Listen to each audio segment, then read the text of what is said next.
A Ilustre Casa de Ramires, de Eça de Queiroz. Lido por Sónia Pedro. Capítulo 5. A Gazeta do Porto, com a correspondência vingadora, devia desabar sobre Oliveira na quarta-feira de manhã, dia dos anos da prima Maria Mendonça. Mas Gonçalo, ainda que não temesse, ressalvado pelo seu pseudónimo de Juvenal, uma briga grosseira com o cavaleiro nas ruas da cidade, nem mesmo com algum dos seus partidários servis e façanhudos, como o Marcolino do Independente, recolheu discretamente a Santa Ireneia na terça-feira, a cavalo, acompanhado pelo Barrolo até à vendinha, onde ambos provaram o vinho branco celebrado pelo Titó. Depois, para recordar os lugares memoráveis em que na sua novela se encontravam, com desastrado choque de armas, Lourenço Ramires e o bastardo de Baião, tomou o caminho que, atravessando os pomares da espalhada aldeia de Canta-Pedra, entronca na estrada dos Bravais. Num trote folgado, passara à fábrica de vidros. Depois o cruzeiro, sempre coberto pelas pombas que esvoaçavam do pombal da fábrica. E entrava no lugar de Nacejas, quando, à janela de uma casinha muito limpa, rodeada de parreiras, apareceu uma linda rapariga, morena e fina, com um jaquê de pano azul e lenço de cambraeta bordada sobre fartos bandós ondeados. Gonçalo, sopeando a égua, saudou, sorriu suavemente. — Perdão, minha menina, vou bem por aqui para Canta-Pedra? — Vai sim, senhor. Embaixo, à ponte, mete para a direita, para os álamos, e é sempre a seguir. Gonçalo suspirou gracejando. Antes desejava ficar. A moça corou. E o fidalgo ainda se torceu no selim para gozar a fina face morena entre os dois creveiros da janelinha, na casa tão bem caiada.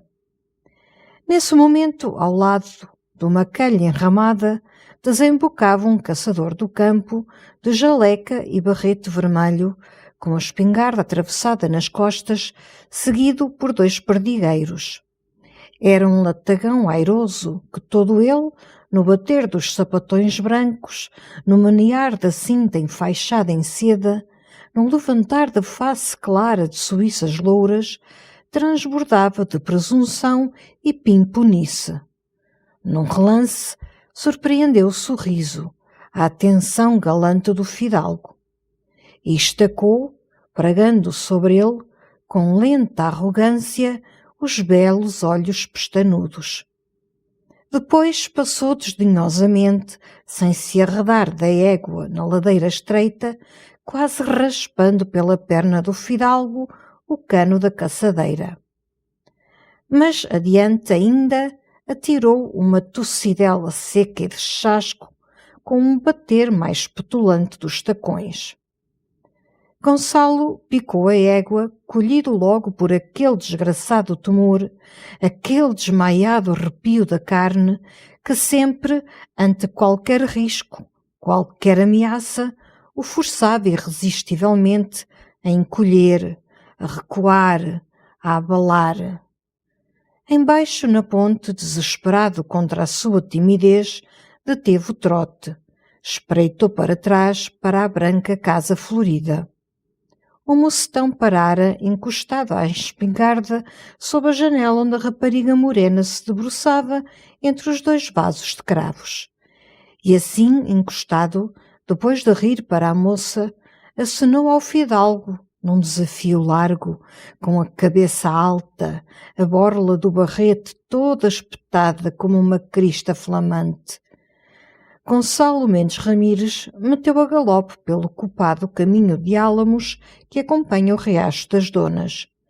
Em Canta-Pedra nem se demorou a estudar, como tencionava, para o proveito da sua novela, o vale, a ribeira espraiada, as ruínas do mosteiro de Recadães sobre a colina e no cabeço fronteiro um moinho que assenta sobre as denegridas pedras da antiga e tão falada honra de Avelange. De resto, o céu, cinzento e abafado desde manhã, entenebrecia para os lados de Craquede e de Vila Clara. Um bafo morno remexeu a folhagem sedenta, e já gotas pesadas se esmagavam na poeira, quando ele, sempre galopando, entrou na estrada dos Bravais. Na torre encontrou uma carta do castanheiro. O patriota ansiava por saber se essa torre de Dom Ramires se erguia, enfim, para a honra das letras, como a outra, a genuína, se erguera outrora em séculos mais ditosos para o orgulho das armas. E acrescentava num post-scriptum: planeio imensos cartazes pregados a cada esquina de cada cidade de Portugal, anunciando em letras de côvado a aparição salvadora dos anais. E como tenciono prometer neles aos povos a sua preciosa novelazinha, desejo que o amigo Gonçalo me informe se ela tem, à moda de 1830, um saboroso subtítulo, como Episódios do século XII, ou Crónica do reinado de Afonso II, ou Cenas da meia-idade portuguesa. Eu voto pelo subtítulo. Como o subsolo no edifício, o subtítulo num livro alteia e dá solidez. À obra, pois, meu Ramires, com essa sua imaginação feracíssima. Esta invenção de imensos cartazes com o seu nome e o título da sua novela em letras de cores estridentes, enchendo cada esquina de Portugal, deleitou o fidalgo. E logo nessa noite, ao rumor da chuva densa que estalava na folhagem dos limoeiros, retomou o seu manuscrito, parado nas primeiras linhas, amplas e sonoras, do capítulo 2. Através delas e na frescura da madrugada, Lourenço Mendes Ramires, com o troço de cavaleiros e pionagem da sua mercê, corria sobre o Montemor em socorro das senhoras infantas, mas ao penetrar no vale de Canta-Pedra, eis que o esforçado filho de Truquetezindo avista a mesnada do bastardo de Baião, esperando desde alva, como anunciara Mendopais, para tolher a passagem. E então, nesta novela de sangue e homícios, brotava inesperadamente, como uma rosa na fenda de um bastião, um lance de amor que o tio Duarte cantara no bardo com dolente elegância.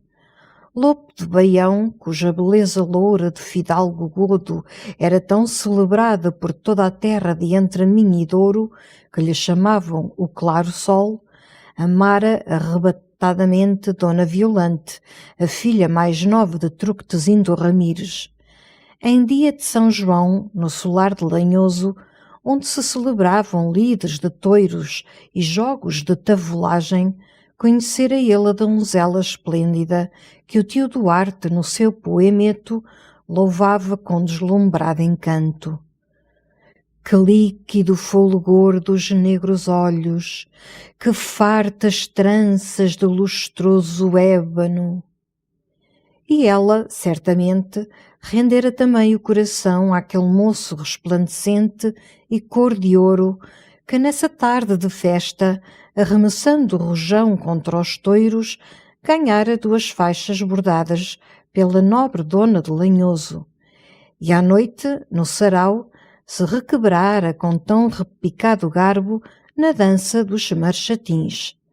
Mas Lopo era bastardo, dessa raça de Baião, inimiga dos Ramires por velhíssimas brigas de terras e precedências desde o conde Dom Henrique, ainda assanhadas depois durante as contendas de Dona Tareja e de Dom Afonso Henriques, quando na Cúria dos Barões, em Guimarães, Mendo de Baião, bandeado com o conde de Trava e Ramires, o cortador, colasso do moço infante, se arrojaram às faces os guantes ferrados.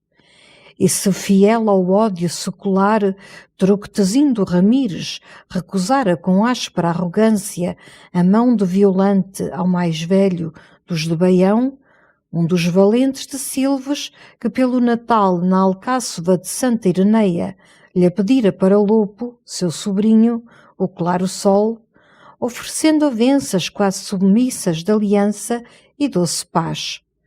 Este ultraje revoltara o solar de Baião, que se honrava em Lopo, apesar de bastardo, pelo lustre de sua bravura e graça galante.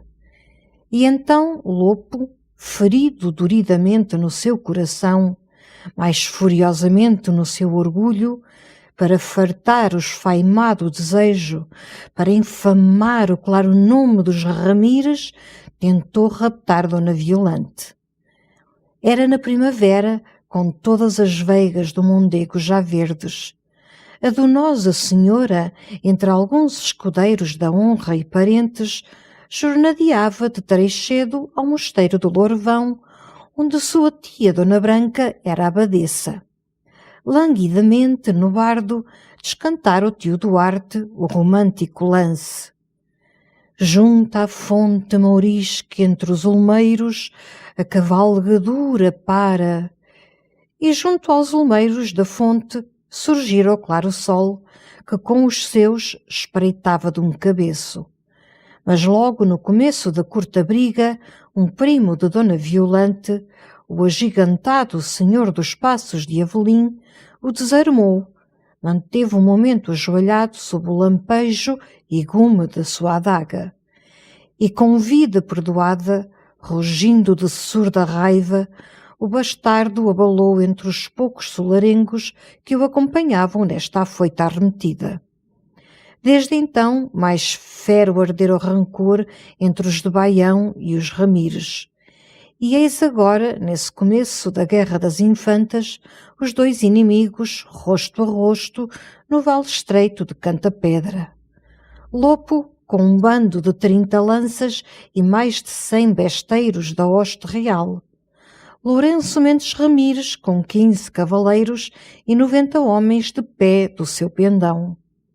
Agosto findava, e o demorado estio amarelecera toda a relva, as pastagens famosas do vale, até a folhagem de amieiros e freixos pela beira do riacho das Donas, que se arrastava entre as pedras lustrosas em fios escassos, com dormido murmúrio. Sobre um outeiro, dos lados de Ramilde, avultava entre possantes ruínas eriçadas de sarças, a denegrida torre redonda, resto da velha honra de Avelanche, incendiada durante as cruas rixas dos de Salzedas e dos de Landim, e agora habitada pela alma gemente de Guiomar de Landim, a mal casada. No cabeço fronteiro e mais alto, dominando o vale, o mosteiro de Recadães estendia as suas cantarias novas, com o forte torreão, assediado como o de uma fortaleza, donde os monges se debruçavam, espreitando inquietos com aquele coriscar de armas que desde alva enchia o vale. E o mesmo temor acossara as aldeias chegadas, porque sobre a crista das colinas se apressavam para o santo e morado refúgio do convento, gentes com trouxas, carros toldados, magras filas de gados. Ao avistar tão rijo troço de cavaleiros e peões, espalhado até à beira do riacho por entre a sombra dos freixos, Lourenço Ramires sofreou, susteve a leva, junto de um montão de pedras, onde apodrecia encravada uma tosca cruz de pau. E o seu esculca que largara rédeas soltas, estirado sob o escudo de couro, para reconhecer a mesnada, logo voltou, sem que frecha ou pedra de fundo o colhessem, gritando: "São homens de Baião e da hoste real!" Tolhida, pois, a passagem, e em que desigual lado reconto, mas o denodado Ramires, que não duvidou avançar, travar peleja. sozinho que assomasse ao vale como a quebradiça lança de monte, arremeteria contra todo o arraial do bastardo. No entanto, já o Adail de Baião se adiantara, curveteando no rosilho magro, com a espada atravessada por cima do morrião, que penas de garça emplumavam. E pregoava, atroava o vale com o rouco pregão.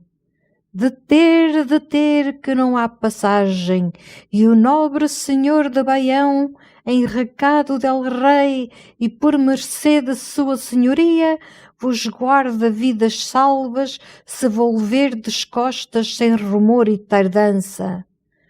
Lourenço Ramires gritou: "A ele, besteiros!" Os virotes assobiaram. Toda a curta ala dos cavaleiros de Santa Ireneia tropeou para dentro do vale de lanças ristadas, e o filho de Truquetezindo, erguido nos estribões de ferro, debaixo do pano solto do seu pendão, que apressadamente o alferes sacara da funda, descerrou a viseira do casco para que lhe mirassem bem a face destemida, e lançou ao bastardo injúrias de furioso orgulho. Chama outros tantos dos vilões que te seguem, que por sobre eles e por sobre ti chegarei esta noite a Montemor. E o bastardo, no seu folveiro, que uma rede de malha cobria, toda acairelada de ouro, atirava a mão calçada de ferro, clamava: "Para trás, de onde vieste, voltarás, burlão traidor, se eu por mercê mandar a teu pai o teu corpo numas andas." Estes feros desafios rolavam em versos serenamente compassados no poemeto do tio Duarte. E depois de os reforçar, Gonçalo Mendes Ramires, sentindo a alma enfunada pelo heroísmo da sua raça, como por um vento que sopra de funda campina, arrojou um contra o outro os dois bandos valorosos. Grande briga, grande grita, ala, ala, rompe, rompe, serra por Baião, casca pelos Ramires. Através da grossa poeirada e do alevanto zunem os garrochões, as rudes balas de barro despedidas das fundas. Almogárabes de Santa Ireneia, almogárabes da hoste real, em turmas ligeiras carregam, topam, com baralhado arremesso de escumas que se partem, de dardos que se cravam, e ambas logo refogem, refluem, enquanto no chão revolto algum malferido estrebucha aos urros, e os atordoados cambaleando buscam, sob o abrigo do arvoredo, a fresquidão do riacho. Ao meio, no embate mais nobre da peleja, por cima dos corceis que se empinam, arfando ao peso das coberturas de malha, as lisas pranchas dos montantes lampejam, retinem, embebidas nas chapas de broquéis. E já dos altos arções de couro vermelho desaba algum hirto e chapeado senhor com um baque de ferragens sobre a terra mole. Cavaleiros e infanções, porém, como num torneio, apenas terçam lanças para se derribarem, abolados os arneses com clamores de excitada ufania. E sobre a vilanagem contrária, em quem cevam o furor da matança, se abatem os seus espadões, se despenham as suas achas, esmigalhando os cascos de ferro como bilhas de greda. Por entre a pionagem de Baião e da hoste real, Lourenço Ramires avança mais levemente que ceifeiro apressado entre erva tenra. A cada arranque do seu rijo morzelo, alagado de espuma que sacode furiosamente a testeira rostrada, sempre entre pragas ou gritos por Jesus, um peito verga trespassado, braços se retorcem em agonia. Todo o seu afã era chocar armas com lupo. Mas o bastardo, tão arremessado e afrontador em combate, não se arredara nessa manhã da lomba do outeiro, onde uma fila de lanças o guardava como uma estacada, e com brados, não com golpes, aguentava a lide. No ardor desesperado de romper a viva cerca, Lourenço gastava as forças, berrando roucamente pelo bastardo, com os duros ultrajes de churdo e marrano. Já de entre a trama falseada do camalho, lhe borbulhavam do ombro, pela loriga, fios lentos de sangue. Um lanço de virutão que lhe partira as charneiras da greva esquerda, fendera a perna de onde mais sangue brotava, ensopando o furro de estopa. Depois, varado por uma freixa na anca, o seu grande ginete abateu, rolou, estalando no escoucear as cílias preguiadas. E desembrulhado dos louros com um salto, Lourenço Ramires encontrou em roda uma sebe iriçada de espadas e chuços que o cerraram, enquanto do outeiro, debruçado na cela, o bastardo bramava: "Tende, tende, para que o colhais às mãos!" Trepando por cima de corpos que se estorcem sob os seus sapatos de ferro, o valente moço arremete a golpes arquejados contra as pontas luzentes que recuam, se furtam e, triunfantes, redobram os gritos do lobo de Baião. "Vivo! Vivo! Tomada-lo vivo!" "Não se me restar alma, vilão!" rugia Lourenço. E mais raivosamente investia quando um calhau agudo lhe acertou no braço, que logo amorteceu, pendeu, com a espada arrastando, presa ainda ao punho pelo grilhão, mas sem mais servir que uma roca.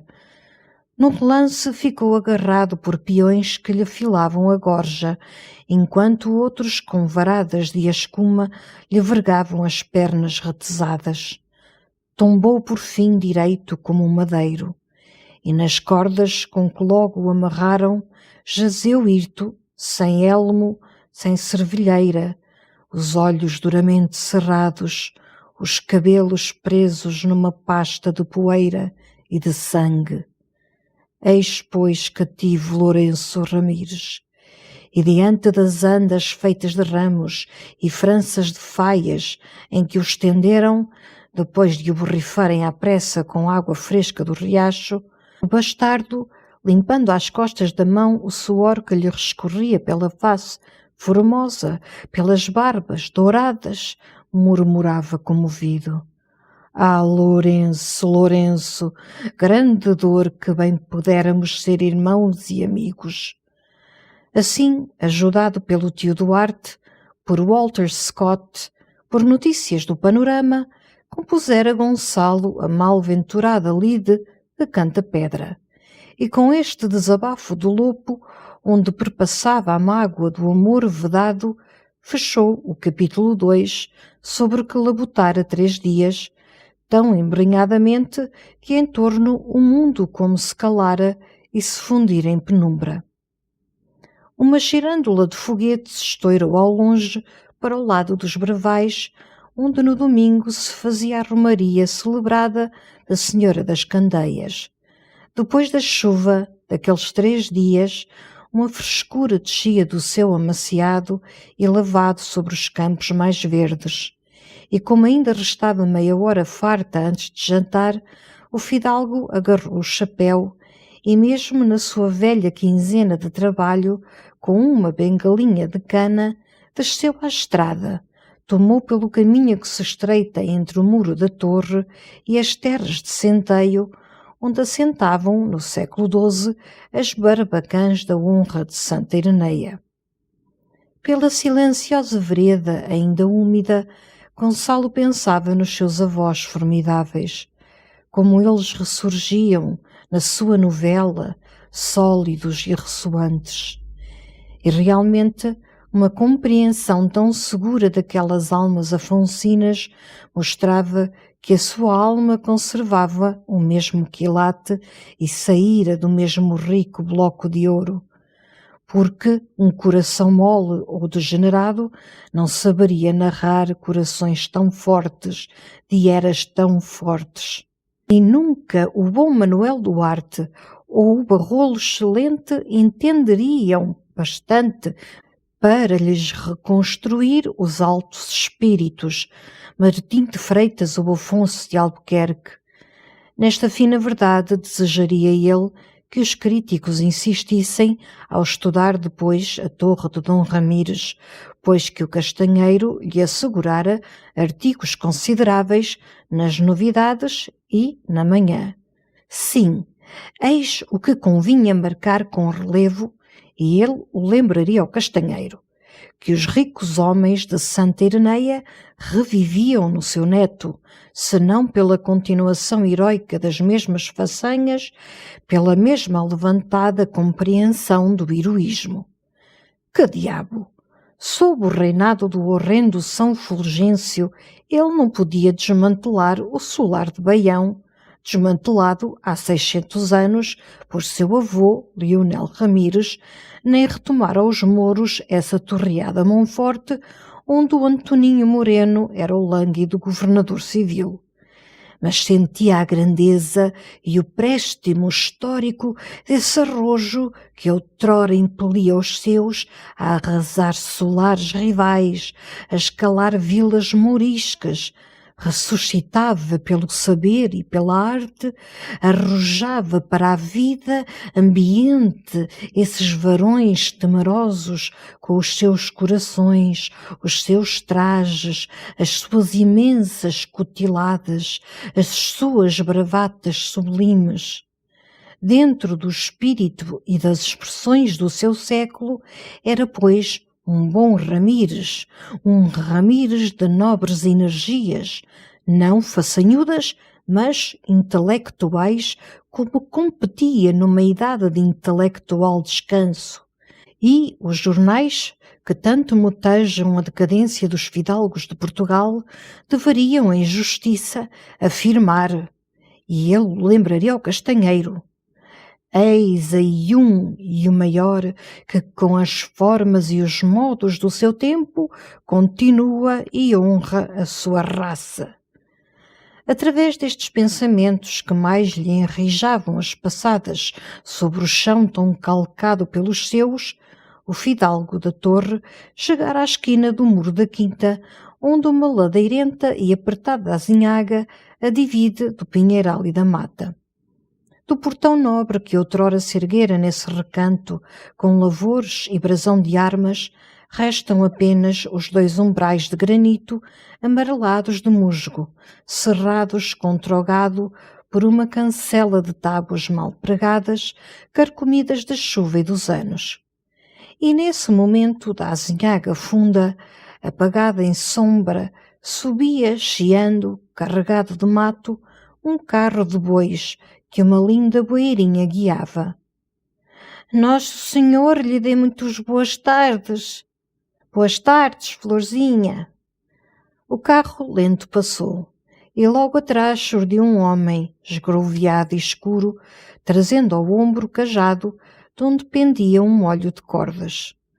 O fidalgo da torre reconheceu o José Casco dos Bravais e seguia, como desatento pela orla do pinheiral, assobiando, raspando com a bengalinha as silvas floridas do valado.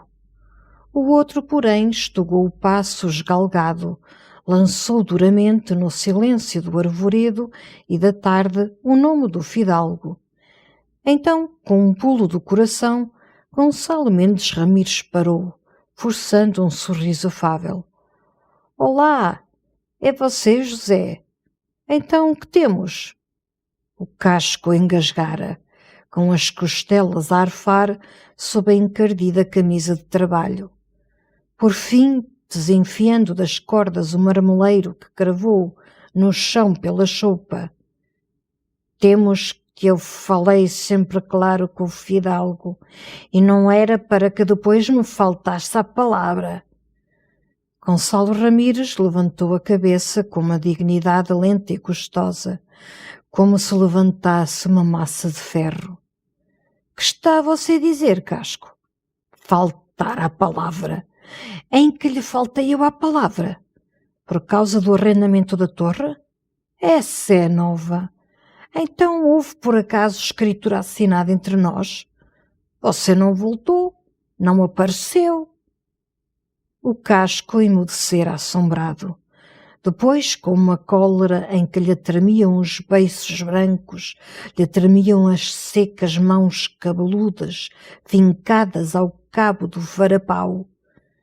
Se houvesse papel assinado, o fidalgo não podia recuar, mas era como se houvesse, para gente de bem, até Vossa Excelência disse quando eu aceitei: viva, está tratado. O fidalgo deu a sua palavra. Gonçalo, enfiado, aparentou a paciência de um senhor benévolo. Escute, José Casco, aqui não é lugar na estrada. Se quer conversar comigo, apareça na torre. Eu lá estou sempre, como você sabe, de manhã. Vá amanhã, não me incomoda. E endireitava para o pinhal com as pernas moles, um suor arrepiado na espinha, quando o Casco, num rodeio, num salto leve, atrevidamente se lhe plantou diante, atravessando o cajado. O fidalgo há de dizer aqui mesmo. O fidalgo deu a sua palavra. A mim não se me fazem dessas desfeitas. O fidalgo deu a sua palavra. Gonçalo relanceou esgazeadamente em redor, na ânsia de um socorro. Só o cercava solidão, arvoredo cerrado. Na estrada, apenas clara, sob um resto de tarde, o carro de lenha ao longe chiava, mais vago. As ramas altas dos pinheiros gemiam com um gemer dormente e remoto. Entre os troncos já se densava sombra e névoa. Então, estarrecido, Gonçalo tentou um refúgio na ideia de justiça e de lei que aterra os homens do campo. E como um amigo que aconselha um amigo, com brandura, os beiços ressequidos e trêmulos. Escute, Casco, escute, homem. As coisas não se arranjam assim, a gritar. Pode haver desgosto, aparecer o regedor. Depois é o tribunal, é a cadeia. E você tem mulher, tem filhos pequenos. Escute, se descobriu motivo para se queixar, vá à torre, conversamos. Pacatamente tudo se esclarece, homem. Com berros não. Vem o cabo, vem a enxovia. Então, de repente, o Casco cresceu todo no solitário caminho negro e alto como um pinheiro, num furor que lhe esbugalhava os olhos esbraseados, quase sangrentos. Pois o fidalgo ainda me ameaça com a justiça, pois ainda por cima de me fazer a maroteira, me ameaça com a cadeia. Então, com os diabos, primeiro que entre na cadeia, lhe hei de eu esmigalhar estes ossos. Erguera o cajado, mas num lampejo de razão e respeito, ainda gritou, com a cabeça a tremer para trás, através dos dentes cerrados. Fuja, fidalgo, que me perco! Fuja, que o mato e me perco! Gonçalo Mendes Ramires correu à cancela entalada nos velhos umbrais de granito, pulou por sobre as tábuas mal pregadas, enfiou pela latada que orla o muro numa carreira furiosa da lebre coçada. Ao fim da vinha, junto aos milheirais, uma figueira brava, densa em folha, alastrara dentro de um espigueiro de granito destelhado e desusado. Nesse esconderijo de rama e pedra se alapou o fidalgo da torre arquejando. O crepúsculo descera sobre os campos, e com ele uma serenidade em que se adormeciam frondes e relvas. Afoitado pelo silêncio, pelo sossego, Gonçalo abandonou o cerrado abrigo, Recomeçou a correr, num correr manso na ponta das botas brancas, sobre o chão mole das chuvadas, até ao muro da mãe d'água. De novo estacou esfalfado, e julgando entrever longe à orla do arvoredo uma mancha clara, algum jornaleiro em mangas de camisa, atirou um berro ansioso. Oh, Ricardo! Oh, Manuel! É lá! Alguém! Vai aí alguém! A mancha indecisa fundira na indecisa folhagem. Uma rã pinchou num regueiro. Estremecendo, Gonçalo retomou a carreira até ao canto do pomar, onde encontrou fechada uma porta, velha porta mal segura, que abanava nos gonzos ferrugentos. Furioso, atirou contra ela os ombros que o terror enraizara como trancas. Duas tábuas cederam. Ele furou através, esgaçando a quinzena num prego, e respirou enfim no agasalho do pomar morado, diante das varandas da casa, abertas à frescura da tarde, junto da sua torre, negra e de 1000 anos, mais negra e como mais carregada de anos, contra a macia claridade da lua nova que subia. Com o chapéu na mão, enxugando o suor, entrou na horta, costeou o feijoal. E agora subitamente sentia uma cólera amarga pelo desamparo em que se encontrara numa quinta tão povoada, enxameando de gentes e dependentes. Nem um caseiro, nem um jornaleiro, quando ele gritara, tão aflito da borda da mãe d'água. De 5 criados nenhum acudira, e ele perdido ali a uma pedrada da eira e da abegoaria, pois que 2 homens corressem com paus ou enxadas e ainda colhiam o casco na estrada, o malhavam como uma espiga. Ao pé do galinheiro, sentindo uma risada fina de rapariga, atravessou o pátio para a porta alumiada da cozinha. 2 moços da horta, a filha da Crispola, Rosa, tagarelavam regaladamente, sentados no banco de pedra, sob a fresca escuridão da latada. Dentro o lume estrelejava e a panela do caldo fervendo rescendia. Toda a cólera do fidalgo rompeu. Então, que sarau é este? Vocês não me ouviram chamar? Pois encontrei lá embaixo, ao pé do pinheiral, um bêbado que me não conheceu, veio para mim com uma foice. Felizmente levava a bengala, e chamo, grito, qual? Tudo aqui de palestra e a ceia a cozer. Que desaforo! Outra vez que suceda, todos para a rua, e quem resmungar a cacete. A sua face chamejava alta e valente. A pequena da Crispola logo se escapulira, encolhida para o recanto da cozinha, para trás da maceira. Os 2 moços erguidos vergavam como 2 espigas sob um grande vento.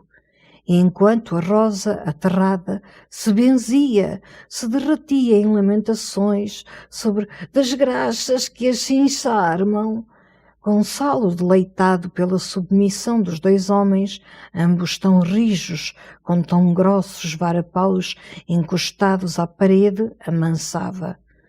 Realmente, sois todos surdos nesta pobre casa. Além disso, a porta do pomar fechada, tive de lhe atirar um empurrão, ficou em pedaços. Então, um dos moços, o mais alentado, ruivo, com um queixo de cavalo, pensando que o fidalgo censurava a frouxidão da porta, pouco cuidada, coçou a cabeça numa desculpa. Depois, com perdão do fidalgo, mas já depois da saída do relho, se lhe pôs uma travessa e fechadura nova. E valente! Qual fechadura? Gritou o fidalgo soberbamente.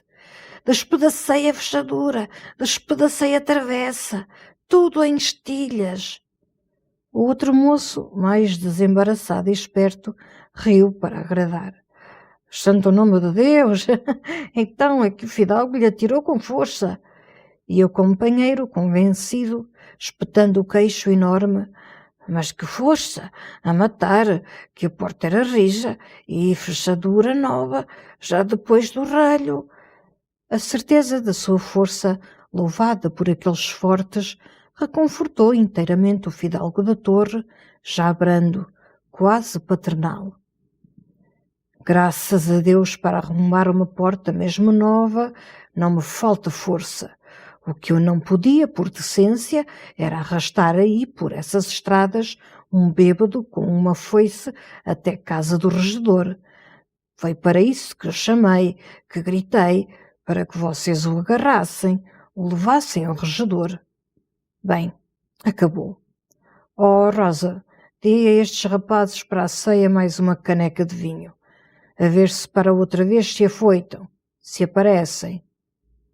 Era agora como um antigo senhor, um Ramires de outros séculos, justo e avisado, que repreende uma fraqueza dos seus solarengos e logo perdoa por conta e amor das façanhas próximas.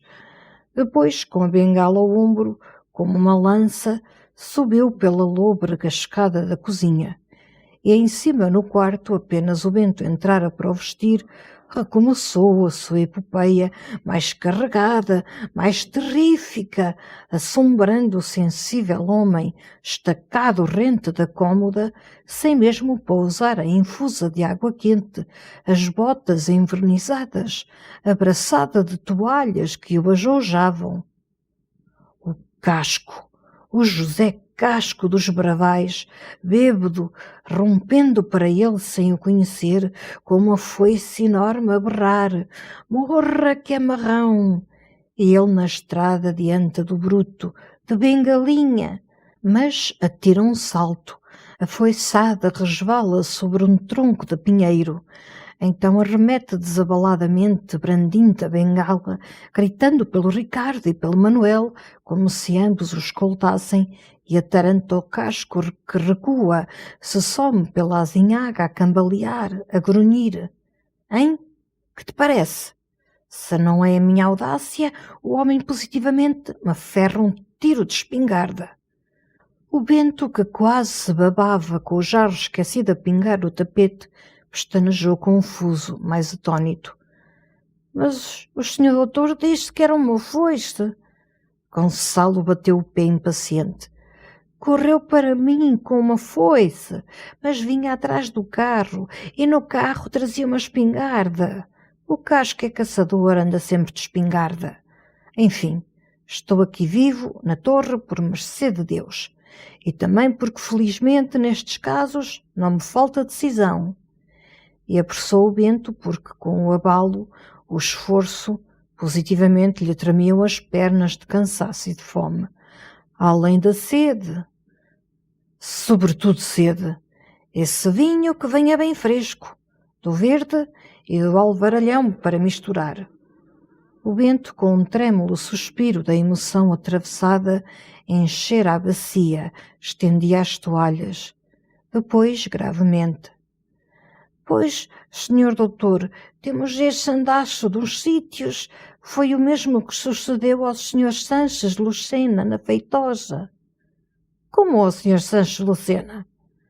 O Bento desenrolou então uma tremenda história trazida à torre durante a estada do senhor doutor em Oliveira pelo cunhado da Crispola, o Rui Carpinteiro, que trabalhava nas obras da Feitosa.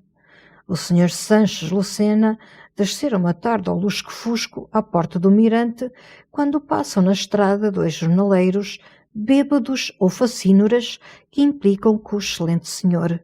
E chufas, risinhos, mumices. O senhor Sanches, com paciência, aconselhou os homens que seguissem, não se desmandassem. De repente um deles, um rapazola, sacode a jaqueta do ombro, ergue o cajado. Felizmente, o companheiro, que se afirmara, ainda gritou: Ai, rapaz, que ele é o nosso deputado! O rapazola abalou espavorido. O outro até se atirou dos joelhos diante do senhor Sanches Lucena, mas o pobre senhor, com o abalo, recolheu à cama. Gonçalo acompanhara a história, secando vagarosamente as mãos à toalha, impressionado. Quando foi isso? Pois disse ao senhor doutor, quando o senhor doutor estava em Oliveira.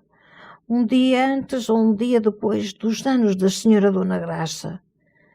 O fidalgo arremessou a toalha, limpou pensativamente as unhas, depois com um risinho incerto e leve.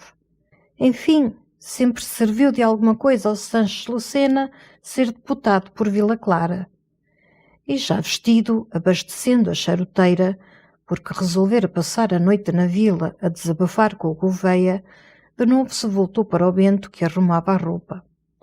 Então o bêbado, quando o outro lhe gritou "Ai, que é o nosso deputado", caiu em si? Fugiu, hein?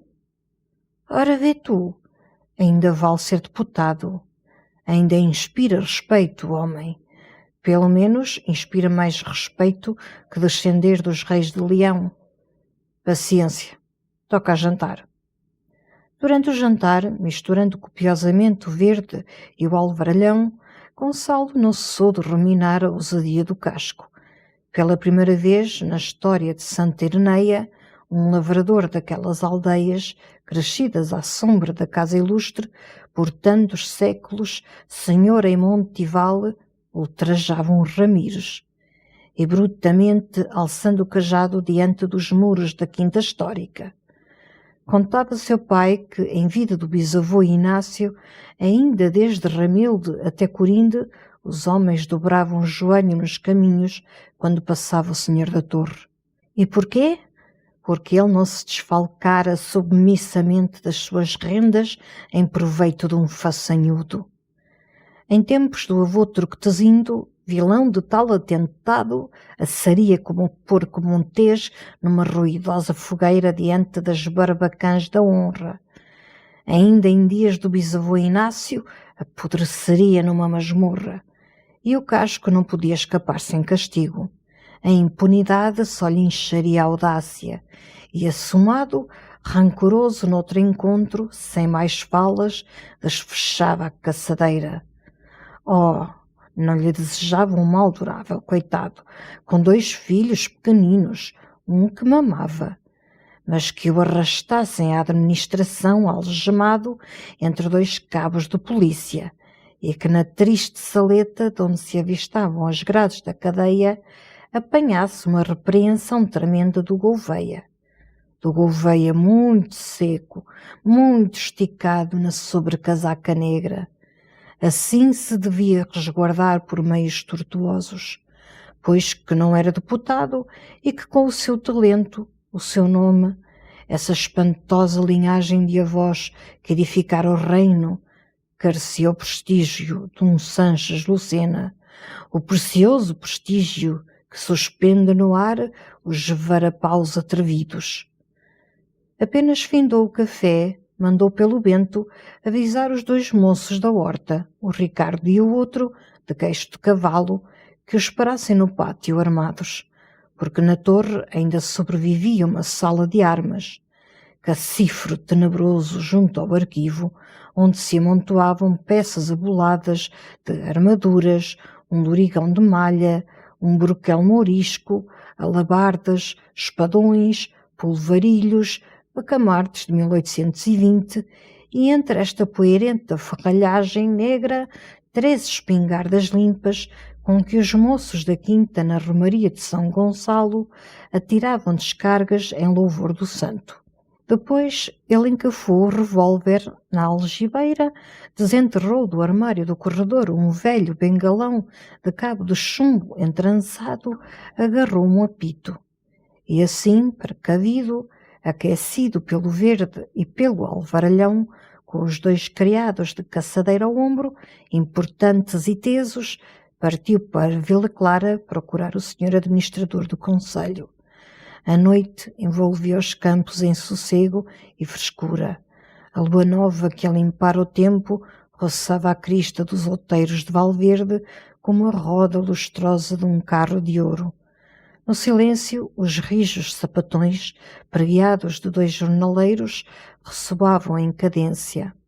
E Gonçalo, adiante, de charuto flamante, gozava aquela marcha, em que de novo um Ramires trilhava os caminhos de Santa Ireneia com homens da sua mercê e solarengos armados.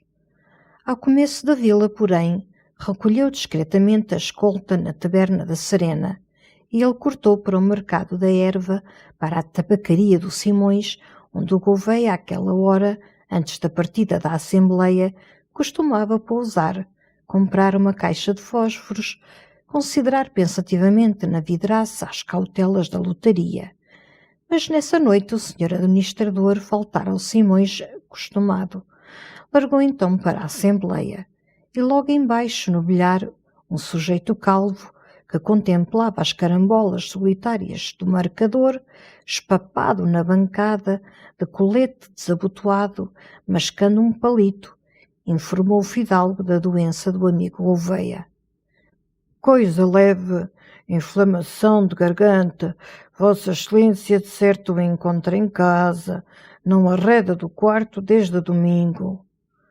Outro cavalheiro, porém, que remexia o seu café à esquina de uma mesa atolhada de garrafas de licor, afiançou que o senhor administrador já espairecera nessa tarde. Ainda pelas 5 horas ele o encontrara na amoreira, com o pescoço atabafado numa manta de lã. Gonçalo, impaciente, abalou para a calçadinha e atravessava o largo do chafariz quando o descortinou o desejado Gouveia à porta muito alumiada da loja de panos do Ramos, conversando com um homenzarrão de forte barba retinta e de guarda-pó alvadio. E foi o Gouveia que, de dedo espetado, investiu para Gonçalo. Então, já sabe? O quê? Pois não sabe, homem. O Sanches Lucena. O quê? Morreu. O fidalgo embasbacou para o administrador, depois para o outro cavalheiro que repuxava na mão enorme, com o esforço inchado, uma luva preta apertada e curta. Santo Deus! Quando? Esta madrugada, de repente. Angina, pectoris, não sei quê no coração, de repente, na cama. E ambos se consideraram em silêncio, no espanto renovado daquela morte que impressionava Vila Clara. Por fim, Gonçalo. E eu ainda há bocado na torre a falar dele, e coitado, como sempre, com pouca admiração. E eu, exclamou o Gouveia, eu que ainda ontem lhe escrevi, e uma carta cumprida por causa do empenho do Manuel Duarte. Foi o cadáver que recebeu a carta. Boa piada, rosnou o sujeito obeso que se debatia ferrenhamente contra a luva. O cadáver recebeu a carta. Boa piada. O fidalgo torcia o bigode pensativo. Ora, e que idade tinha ele? O Gouveia sempre o imaginara um completo velho de 70 invernos. Pois não, apenas 60 em dezembro, mas consumido, arrasado, casara tarde com fêmea forte. E aí temos a bela dona Ana viúva aos 28 anos, sem filhos, naturalmente herdeira, com o seu mielheiro de 200 contos, talvez mais. Boa maquia! Roncou de novo o opado homem que enfiara a luva e agora gemia com as veias túmidas para lhe apertar o colchete. Aquele cavalheiro constrangia o fidalgo, ansioso por desafogar com Gouveia sobre a vacatura política, assim inesperadamente aberta no círculo de Vila Clara, pela brusca desaparição do chefe tradicional. E não se conteve. Puxou o administrador pelo botão da sobrecasaca para a sombra favorável da parede. Oh, Gouveia, então agora, hein? Temos eleição suplementar. Quem virá pelo círculo? E o administrador, muito simplesmente, sem se resguardar do homenzarrão do guarda-pó, que enfim enluvado a acender ao charuto, se acercava com familiaridade, deduziu os factos. Agora, meu amigo, com o tio do Cavaleiro, ministro da Justiça, e o José Ernesto, ministro do Reino, vai a deputado pelo círculo quem? O André Cavaleiro mandar, é claro. O Sanches Lucena manteve sempre o seu lugar em São Bento por uma indicação natural do partido. Era aqui o primeiro homem, o grande homem dos históricos. Bem, hoje, para decidir o governo, como falta a indicação natural do partido, que resta o desejo pessoal do cavaleiro. Você sabe como o cavaleiro é regionalista. Pelo círculo, pois logicamente sai quem se apresenta ao cavaleiro como um bom continuador de Lucena, pela influência e pela estabilidade territorial. Noutro círculo, ainda se podia encaixar à pressa um deputado fabricado em Lisboa, nas secretarias. Aqui não. O deputado tem de ser local e cavaleirista. E o próprio cavaleiro, acredite você, está a esta hora embaraçado. O gordalhufo murmurou com importância através do imenso charuto que mamava. Amanhã já estou com ele, já sei. Mas o administrador emudecera, coçava o queixo, cravando em Gonçalo os olhos espertos que rebrilhavam como se uma ditosa ideia, quase uma inspiração, o iluminasse. E de repente para o outro que cofiava a barba retinta. Pois, meu caro senhor, até além de amanhã, ficamos entendidos. Eu remeto o cestinho dos queijos diretamente ao senhor conselheiro. Tomou o braço de Gonçalo, que apertou com impaciência, e sem atender mais ao homem zarrão, que saudava rasgadamente, arrastou o fidalgo para a calçadinha silenciosa. Oh, Gonçalo, ouça lá. Você agora tinha uma ocasião soberba. Você, se quisesse, dentro de poucos dias, estava deputado por Vila Clara. O fidalgo da torre estacara, como se uma estrela de repente se despenhasse na rua mal alumiada. Ora, escute, exclamou o administrador, largando o braço de Gonçalo, para desenrolar mais livremente a sua ideia. Você não tem compromissos sérios com os regeneradores. Você deixou Coimbra há 1 ano. Tenta agora a vida pública. Nunca fez ato definitivo de partidário. Lá uma ou outra correspondência para os jornais. Histórias. Mas, escuta, homem. Você quer entrar na política? Quer. Então, pelos históricos ou pelos regeneradores, pouco importa. Ambos são constitucionais. Ambos são cristãos. A questão é entrar, é furar. Ora, você agora, inesperadamente, encontra uma porta aberta. O que pode embaraçar? As suas inimizidades particulares com o cavaleiro tolices. Atirou um gesto largo e seco, como se varresse essas puerilidades. Tolices. Entre vocês não há morte de homem, nem vocês no fundo são inimigos. O cavaleiro é rapaz de talento, rapaz de gosto. Não vejo outro aqui no distrito com quem você tenha mais conformidade de espírito, de educação, de maneiras, de tradições. Numa terra pequena, mais dia menos dia, fatalmente se impunha a reconciliação. Então seja agora, quando a reconciliação o leva às câmaras. E repito, pelo círculo de Vila Clara sai deputado quem o cavaleiro mandar. O fidalgo da torre respirou com esforço na emoção que o sufocava, e depois de um silêncio em que tirara o chapéu, abanara com ele, pensativamente, a face descaída. Mas o cavaleiro, como você disse, é todo local, todo regional. Não quererá impor senão um homem como Lucena, com fortuna, com influência. O outro parou, alargou os braços. E então você, que diabo? Você tem aqui propriedade, tem a torre, tem Treixedo. Sua irmã hoje é rica, mais rica que o Lucena. E depois o nome, a família. Vocês, os Ramires, estão restabelecidos, consular em Santa Ireneia há mais de 200 anos. Fidalgo da Torre ergueu com viveza a cabeça.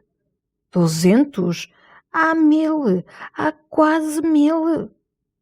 Ora, aí tem, há 1000 anos, uma casa anterior à monarquia, pelo menos coeva. Você é, portanto, mais fidalgo que o rei. E então, isso não é situação muito superior à do Lucena? Sem contar a inteligência. Oh, diabo! O que foi? A garganta. Uma picadita na garganta. Ainda não estou consolidado. E decidiu logo recolher, gargarejar, porque o doutor Macedo proibira as noitadas festivas. Mas Gonçalo acompanhava até à porta o amigo Gouveia, e conchegando o abafo de lã, o administrador resumiu a sua ideia. Pelo círculo de Vila Clara, Gonçalinho, sai quem o cavaleiro mandar. Ora, o cavaleiro, creia você, tem imenso empenho de o eleger, de o lançar na política. Se você, portanto, estender a mão ao cavaleiro, o círculo é seu. O cavaleiro tem um maioríssimo empenho, Gonçalinho. Isso é que eu já não sei, João Gouveia. Sei eu? E em confidência, na solidão da calçadinha, João Gouveia revelou ao fidalgo que o cavaleiro ansiava pela ocasião de reatar a velha fraternidade com o seu velho Gonçalo. Ainda na semana passada, o cavaleiro lhe afirmara, palavras textuais, entre os rapazes desta geração, nenhum com mais seguro e mais largo futuro na política que o Gonçalo. Tem tudo. Grande nome, grande talento, a sedução, a eloquência, tem tudo. E eu, que conservo pelo Gonçalo todo o carinho antigo, gostava ardentissimamente, de o levar às câmaras. Palavras textuais, meu amigo. Ainda há 6 ou 7 dias, em Oliveira, depois do jantar, a tomarmos ambos café no quintal. A face de Gonçalo ardia na sombra, devorando as revelações do administrador. Depois, com lentidão, como descobrindo candidamente todos os recantos da sua alma. Eu, na realidade, também conservo a antiga simpatia pelo cavaleiro, e certas questões íntimas, adeus, envelheceram, caducaram, tão obsoletas hoje como os agravos dos Horácios e dos Coriáceos.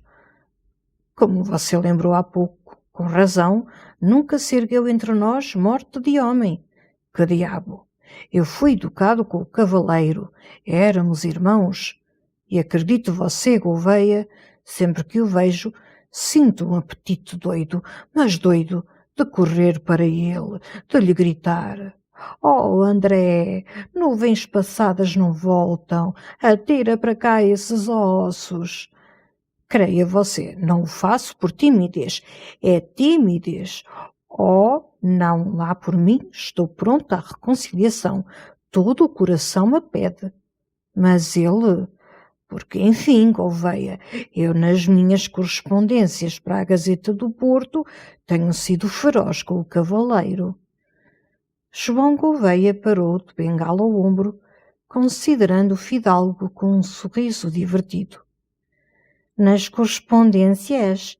Que tem você dito nas correspondências? Que o senhor governador civil é um déspota e um Dom Juan? Meu caro amigo, todo o homem gosta que, por oposição política, lhe chamem déspota e Dom Juan. Você imagina que ele se afligiu? Ficou simplesmente babado. O fidalgo murmurou inquieto. Sim, mas as alusões à bigodeira, à guedalha... Oh, Gonçalinho, belos cabelos anelados, belos bigodes torcidos, não são defeitos de que um macho sem vergonha. Pelo contrário, todas as mulheres admiram. Você pensa que ridicularizou o cavaleiro? Não, anunciou simplesmente às madamas e meninas que leem a Gazeta do Porto a existência de um mocetão esplêndido que é governador civil de Oliveira.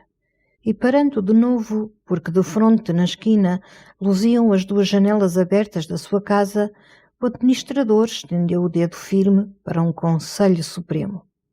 Gonçalo Mendes Ramires, você amanhã manda buscar a parelha do torto, salta para a sua caleche, corre à cidade, entra pelo governo civil de braços abertos e grita sem outro prólogo: André, o que lá vai, venham essas costelas. E como o círculo está vago, venha também esse círculo. E você, dentro de 5 ou 6 semanas, é o senhor deputado por Vila Clara, com todos os sinos a repicar. Quer tomar chá? Não, obrigado. Bem, então viva! Tipóia amanhã e governo civil. Está claro, é necessário arranjar um pretexto. O fidalgo acudiu com alvoroço. Eu tenho um pretexto. Não, quero dizer, tenho necessidade real, absoluta, de falar com o cavaleiro ou com o secretário-geral. É uma questão de caseiro. Até por causa dessa infeliz trapalhada o procurava eu hoje a você, Gouveia. E aldrabou a aventura do casco com traços mais pesados que a enegreciam. Durante semanas, aferradamente, esse fatal casco o torturara para lhe arrendar a torre, mas ele tratara com o Pereira brasileiro, por uma renda esplendidamente superior à que o casco oferecia a gemer. Desde então, o casco rugia, ameaçado por todas as tabernas da freguesia. E nessa tarde, surdo de uma azinhaga, rompe para ele de vara pau erguido. Mas se de Deus lá se defendera, lá se sacudira o bruto com a bengala. Mas agora, sobre o seu sossego, sobre a sua vida, pairava a afronta daquele cajado. E se o assalto se renovasse, ele varava o casco com uma bala, como um bicho montês. Urgia, pois, que o amigo Gouveia chamasse o homem, o repreendesse rijamente, o entaipasse mesmo por algumas horas na cadeia. O administrador, que escutara palpando a garganta, atalhou logo com a mão espalmada. Governo civil, caro amigo, governo civil. Esses casos de prisão preventiva pertencem ao governo civil. Repreensão não basta com tal fera, só cadeia. Um dia de cadeia, também a ração. O governo civil que me manda um ofício ou telegrama. Você realmente corre perigo. Nem um instante a perder. Amanhã, tipóia e governo civil, mesmo por amor da ordem pública. E Gonçalo, compenetrado, com os ombros vergados, cedeu ante esta soberana razão da ordem pública. Bem, João Gouveia, com efeito, é uma questão de ordem pública. Eu vou amanhã ao governo civil. Perfeitamente, concluiu o administrador, puxando o cordão da campainha. Dê recados meus ao cavaleiro, e só lhe digo que havemos de arranjar uma votação tremenda, e foguetório, e vivas, e ceia magna no gago. Você não quer tomar chá, não? Então boas noites. E olhe, daqui a 2 anos, quando você for ministro, Gonçalo Mendes Ramires, recorde esta nossa conversa à noite na calçadinha de Vila Clara. Gonçalo seguiu pensativamente por defronte do correio, torneou a branca escadaria da igreja de São Bento, meteu aliado e sem reparar pela estrada plantada de acácias que conduz ao cemitério.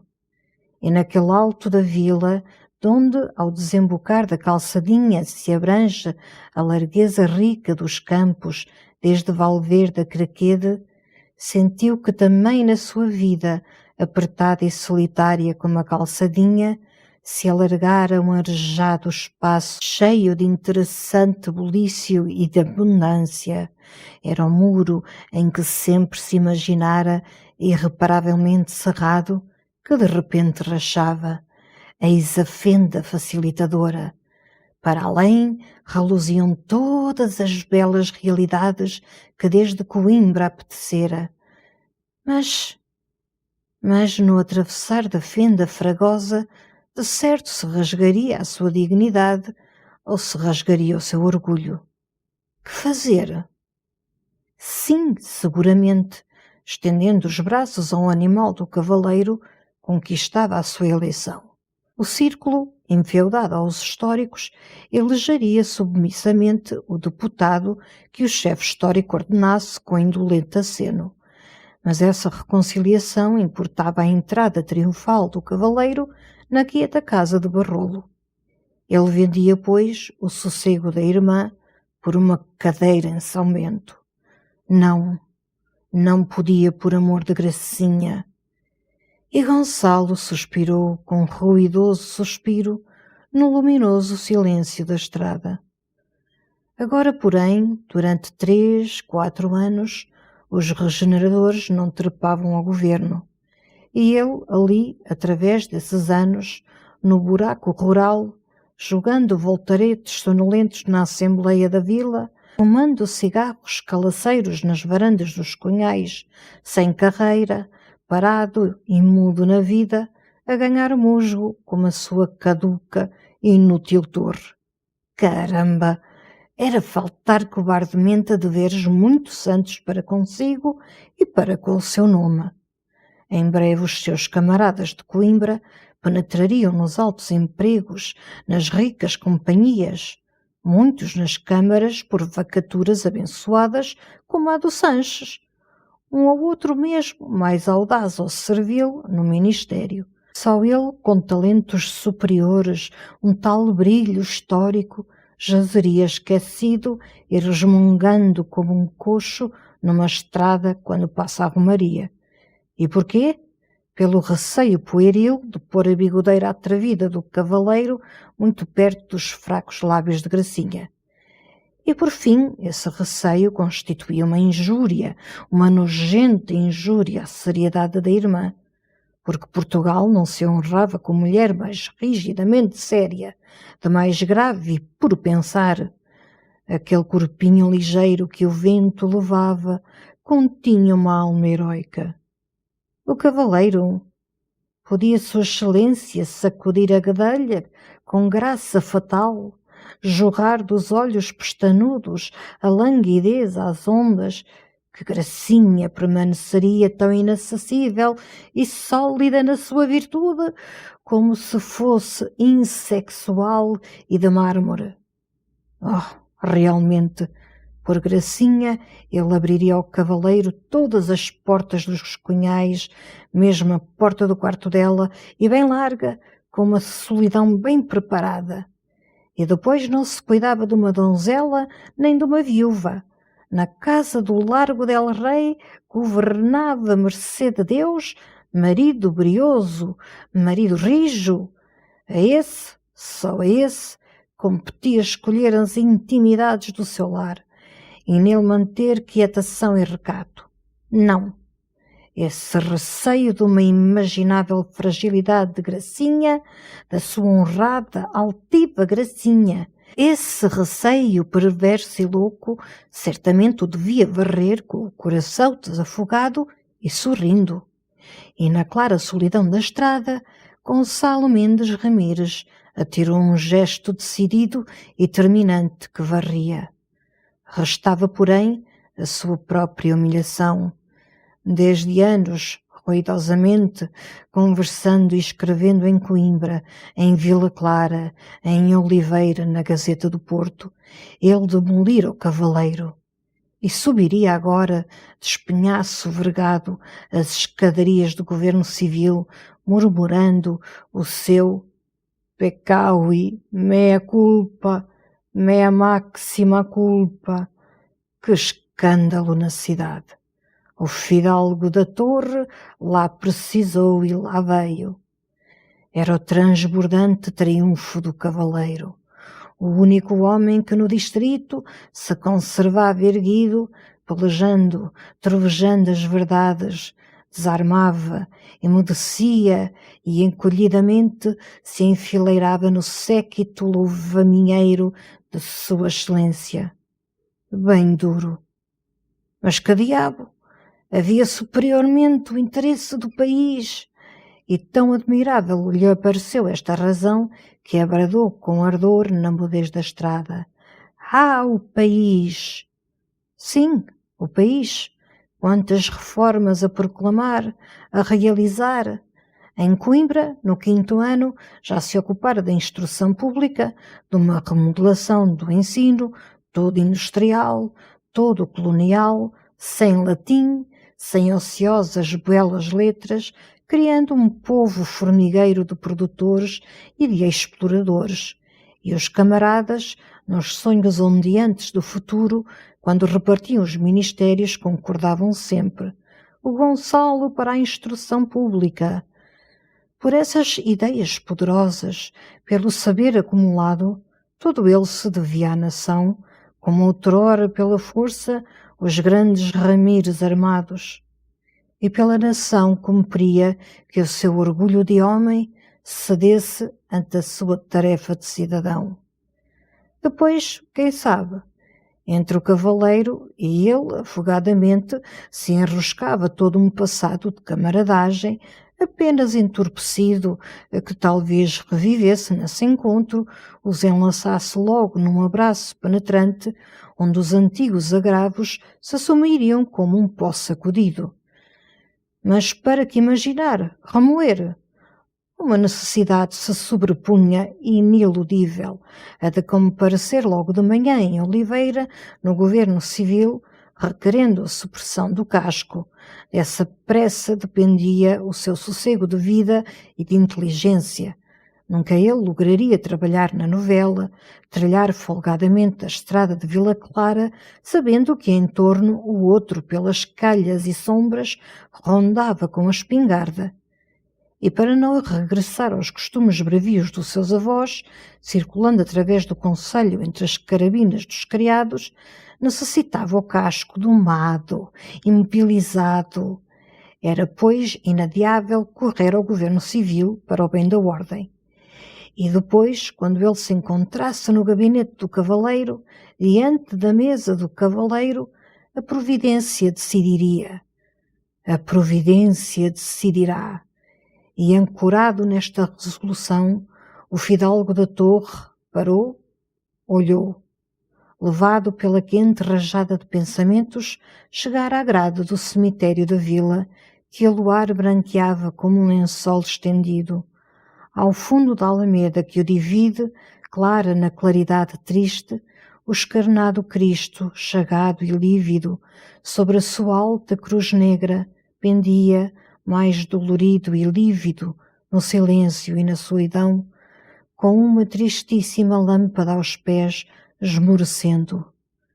Em torno eram ciprestes, sombras de ciprestes, brancuras de lápides, as cruzes rasteiras das campas pobres, uma paz morta pesando sobre os mortos, e no alto a lua amarela e parada.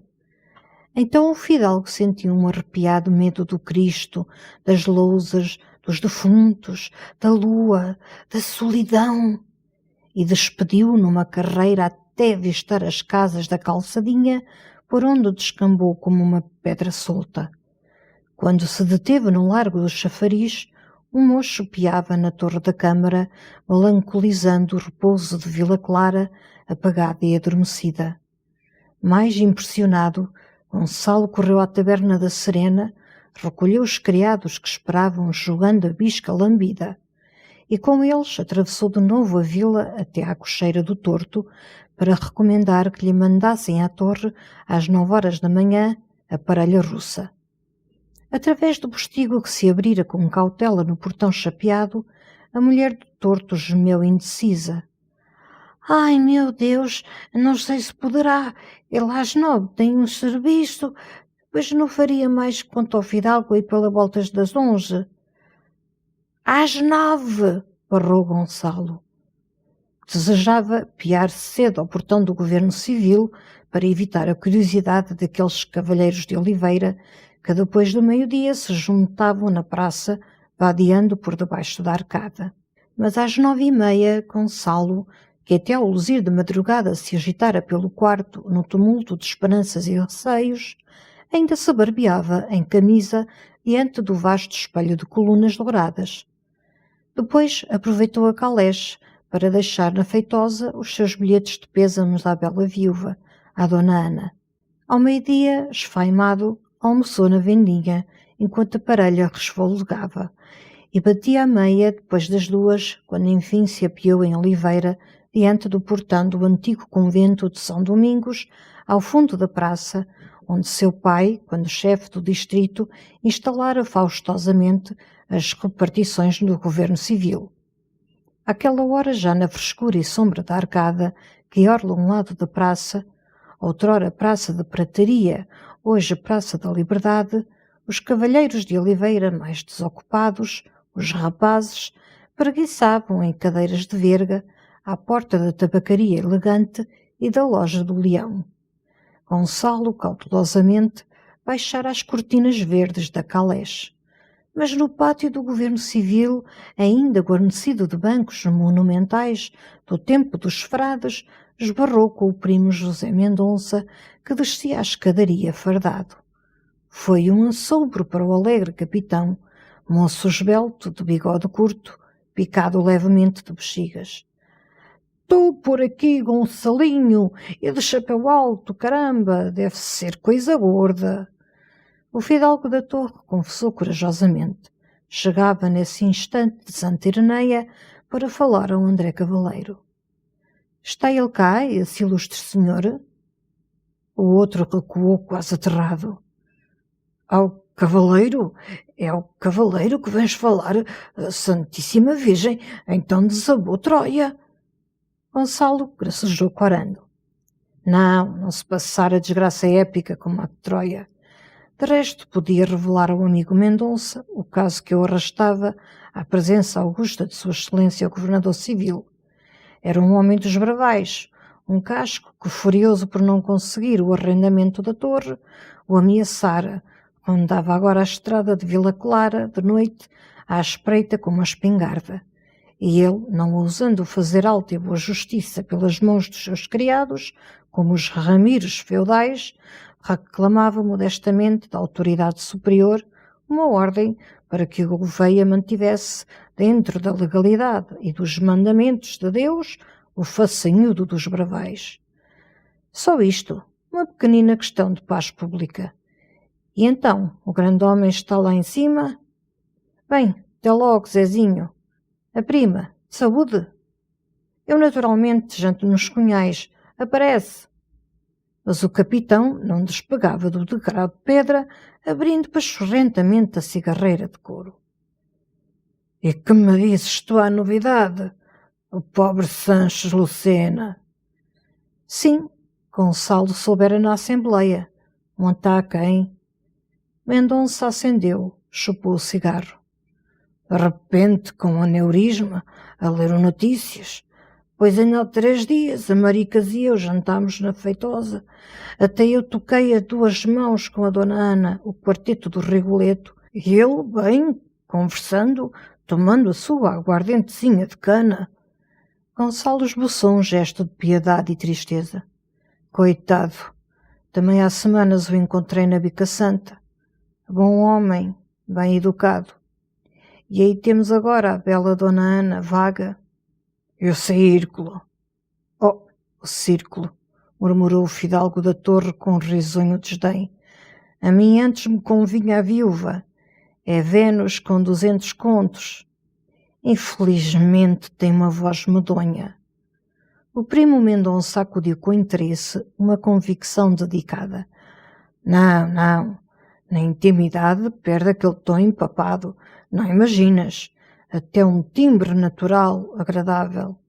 E depois, menino, que corpo, que pele.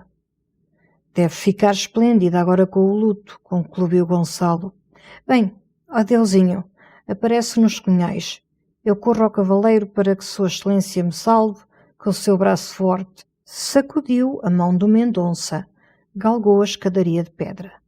Mas o capitão, que metera para a travessa de São Domingos, desconfiou daquela história de ameaças, de espingardas. Qual? A que anda a política? E quando, passada uma hora lenta, repenetrou na praça e avistou a caleste da torre, ainda encalhada à porta do governo civil, correu à arcada, desabafalou com os 2 Vila-Velhas, ambos pensativamente encostados aos 2 umbrais da tabacaria elegante. Vocês sabem quem está no governo civil? O Gonçalo Ramires, com o cavaleiro. Todos em roda se mexeram, como acordando nas gastas cadeiras de verga, onde se estendera sonolentamente o silêncio e a ociosidade da arrastada tarde de verão. E o Mendonça, excitado, contou que desde as 2h30 Gonçalo Mendes Ramires, em carne e osso, se conservava fechado com o cavaleiro no governo civil, numa conferência magna. O espanto e a curiosidade foram tão ardentes que todos se ergueram, se arremessaram para fora dos arcos, a espiar a bujuda varanda do convento sobre o portão que era a do gabinete de Sua Excelência. Precisamente nesse momento, José Barrolo, a cavalo de calça branca, de rosa branca na quinzena de alpaca, dobrava a esquina da Rua das Vendas, e o interesse todo daqueles cavalheiros se precipitou para ele na esperança de uma revelação. Ó Barrolo! Ó Barrolinho, chega cá! Depressa, homem, que acaso rijo! Barrolo, ladeando, abeirou da arcada, e os amigos imediatamente lhe atiraram a nova formidável, apertados em volta da égua. O Gonçalo e o cavaleiro cochichando secretamente toda a manhã, a caleche da torre à espera com a parelha adormecida, e já começavam a repicar os sinos da sé. Barrolo num pulo desmontou, e enquanto um garoto lhe passeava a égua, estacou entre os amigos com o chicote detrás das costas, pasmando também para a varanda de pedra do governo civil.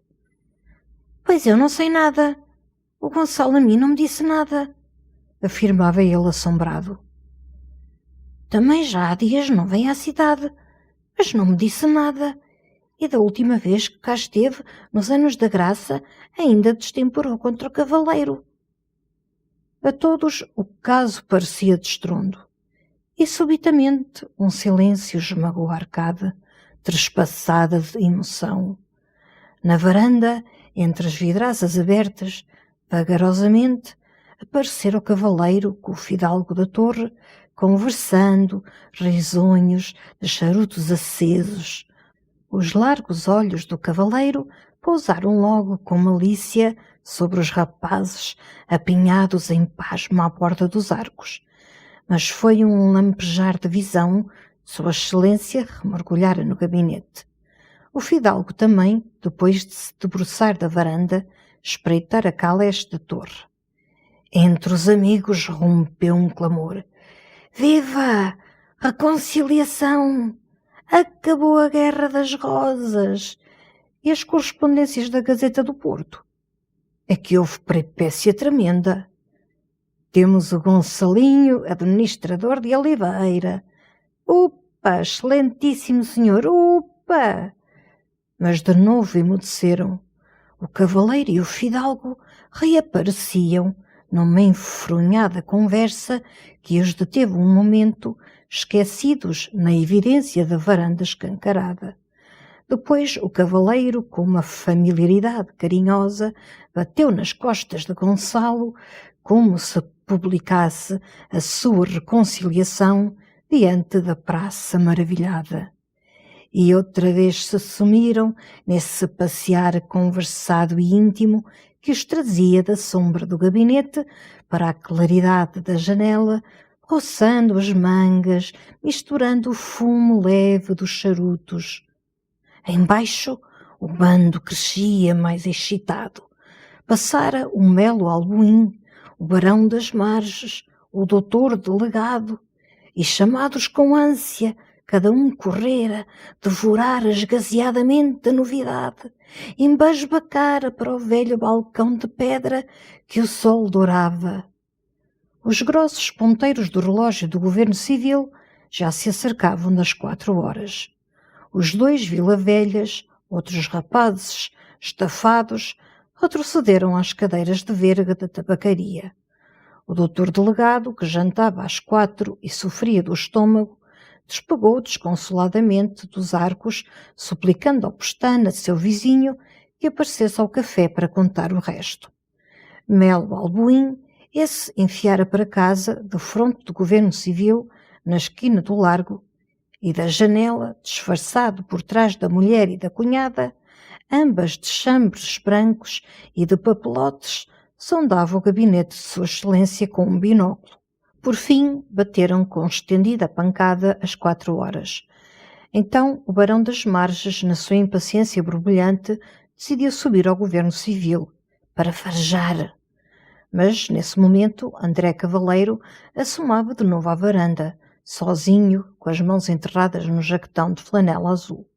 E quase imediatamente a caleste da torre largou da porta do governo civil, atravessou a praça com os stores verdes meio escorridos, descobrindo apenas àqueles cavalheiros ávidos as calças claras do fidalgo. «Vai para os cunhais!» Lá o apanhava, pois, o barrolo, e todos apressaram o bom barrolo a que montasse, recolhesse, para ouvir do cunhado os motivos e os lances daquela paz histórica. O barão das Marges até lhe segurou o estribo. Barrolo alvoroçadamente trotou para o largo del Rei. Mas Gonçalo Mendes Ramires, sem parar nos cunhais, seguia para a vendinha, onde decidira jantar, dando um descanso à parelha esfalfada. E logo depois das últimas casas da cidade, subiu os stores, respirou deliciosamente com o chapéu sobre os joelhos a luminosa frescura da tarde, mais fresca e de uma claridade mais consoladora que todas as tardes da sua vida. Voltava de Oliveira vencedor, furar enfim através da fenda, através do muro, e sem que a sua honra ou o seu orgulho se esgaçassem nas asperezas estreitas da fenda. Abençoado Gouveia, esperto Gouveia, e abençoada a esperta conversa na véspera pela calçadinha de Vila Clara. Sim, de certo fora custoso aquele mudo momento em que se assentara secamente, irritamente, à borda da poltrona, junto da pesada mesa administrativa de Sua Excelência, mas mantivera muita dignidade e muita simplicidade. «Sou forçado», dissera, «a dirigir-me ao governador civil, à autoridade, por um motivo de ordem pública». E a primeira avença partira logo do cavaleiro que torcia a bigodeira pálido. «Sinto profundamente que não seja ao homem, ao velho amigo que Gonçalo Mendes Ramires dirija. Ele ainda se conservara retraído, resistente, murmurando com uma frieza triste. As culpas não são de certo minhas». E então o cavaleiro, depois de um silêncio em que lhe tremera o beiço: «Ao cabo de tantos anos, Gonçalo, seria mais caridoso não aludir a culpas, lembrar somente a antiga amizade, que pelo menos em mim se conservou a mesma, leal e séria». A esta sensibilizada invocação ele volvera com doçura, com indulgência. «Se o meu antigo amigo André recorda a nossa antiga amizade, eu não posso negar que em mim também ela nunca inteiramente se apagou». Ambos balbuciaram ainda alguns confusos lamentos sobre os desacordos da vida e quase insensivelmente se trataram por tu. Ele contou ao cavaleiro a torpe ousadia do casco, e o cavaleiro, indignado, como amigo, mais como autoridade, telegrafara logo ao Gouveia um mandado forte para inutilizar o valentão dos bravais. Depois conversaram da morte do Sanches Lucena, que impressionava o distrito. Ambos louvaram a beleza da viúva, os seus 200 contos. O cavaleiro recordou a manhã, na feitosa, em que, entrando pela porta pequena do jardim, a surpreendera dentro de um caramanchão de rosas a apertar a liga. Uma perna divina!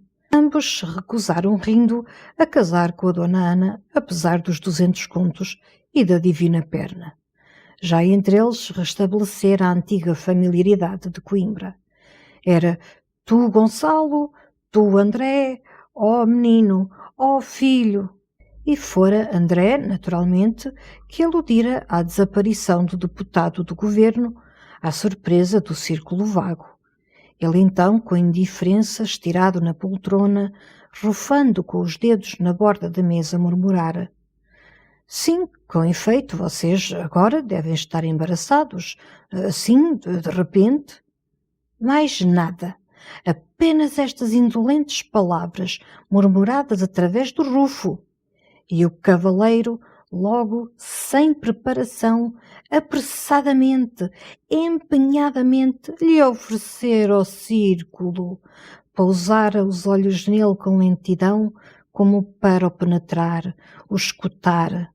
Depois, insinuante e grave: se tu quisesses, Gonçalo, não estávamos embaraçados. Ele ainda exclamara com surpresa e riso: como? Se eu quisesse? E o André, sempre com os olhos nele cravados, os largos olhos lustrosos, tão persuasivos: se tu quisesses servir o país, ser deputado por Vila Clara, já não estávamos embaraçados, Gonçalo. Se tu quisesses. E perante esta insistência que rogava, tão sincera e comovida, em nome do país, ele consentira, vergara os ombros. Se te posso ser útil e ao país, estou às vossas ordens.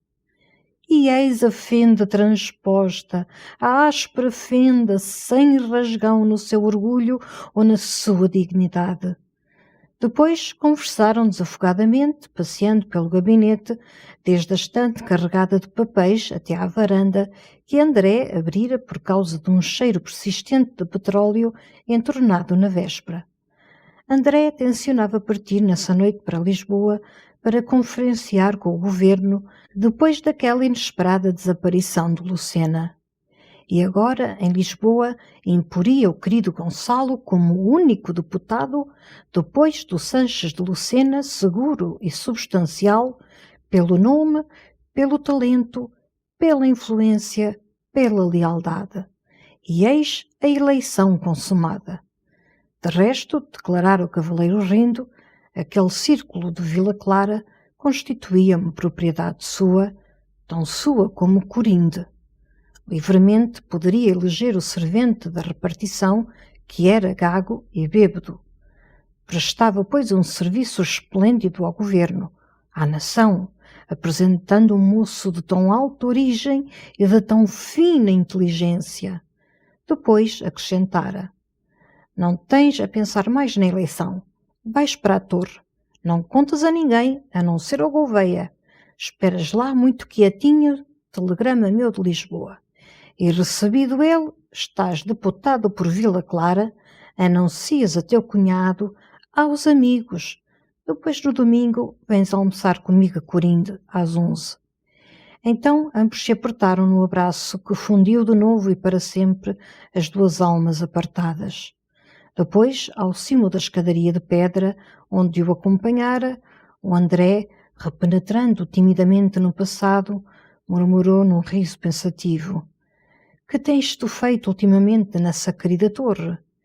E, ao saber da novela para os anais, suspirou com saudade dos tempos de imaginação e de arte em Coimbra, quando ele amorosamente lapidava o primeiro canto de um poema heroico, o Fronteiro de Ceuta.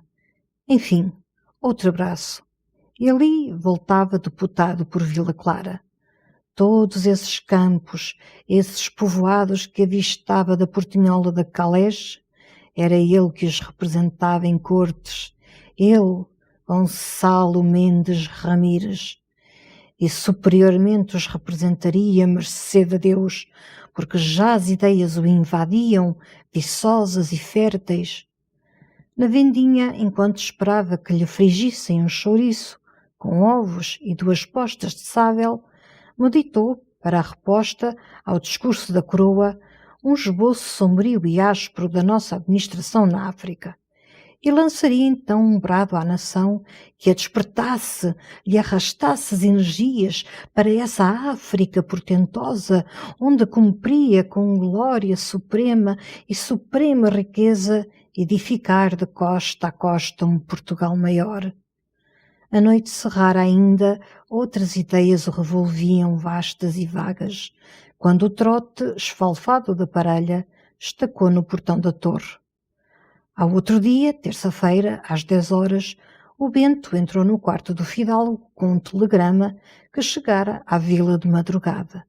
Gonçalo pensou com deslumbrado pulo do coração: é do governo! Era do Pinheiro, gritando pela novela. Gonçalo amarrotou o telegrama. A novela! Como poderia ele botar na novela agora, todo na impaciência e no esforço da sua eleição? Nem almoçou sossegadamente, retento através dos pratos que arredava um desejo desesperado de contar ao Bento. E, servido o café num sorvo impaciente, atirou para Vila Clara a desafogar com o Gouveia. O pobre administrador jazia de novo no canapé de palhinha, como papas na garganta. E toda a tarde, na estreita sala forrada de papel verde-gaio, Gonçalo exaltou os talentos do André, homem de governo e de ideias Gouveia. Celebrou o Ministério Histórico, o único capaz de salvar esta choldra Gouveia. Desenrolou vistosos projetos de lei que meditava sobre a África, a nossa esperança magnífica Gouveia. Enquanto Gouveia, estirado, só rompia a mudez e a imobilidade para murmurar xoxamente, apalpando o calor das papas. E a quem deve você tudo isso, Gonçalinho? Cá ao Meco. Na quarta-feira, ao acordar tarde, o seu pensamento saltou logo sofregamente para o André Cavaleiro, que a essa hora em Lisboa almoçava no Hotel Central. Sempre, desde rapaz, André se conservara fiel ao Hotel Central. E todo o dia, fumando cigarros insaciavelmente através do silêncio da casa e da quinta, seguiu o cavaleiro nos seus giros de chefe de distrito, pela Baixa, pela Arcada, pelos ministérios. Naturalmente, jantaria com o tio Reis Gomes, ministro da Justiça. Outro convidado, certamente, seria José Ernesto, ministro do Reino, condiscípulo do cavaleiro, seu confidente político. Nessa noite, pois, tudo se decidia. Amanhã pelas 10 horas tenho cá telegrama do André. Nenhuma notícia chegou à torre. E o fidalgo passou a lenta quinta-feira à janela, vigiando a estrada poeirenta por onde sordiria o moço do telégrafo, um rapaz gordo que ele conhecia pelo boné de oleado e pela perna manca. À noitinha, intoleravelmente inquieto, mandou um moço à Vila Clara.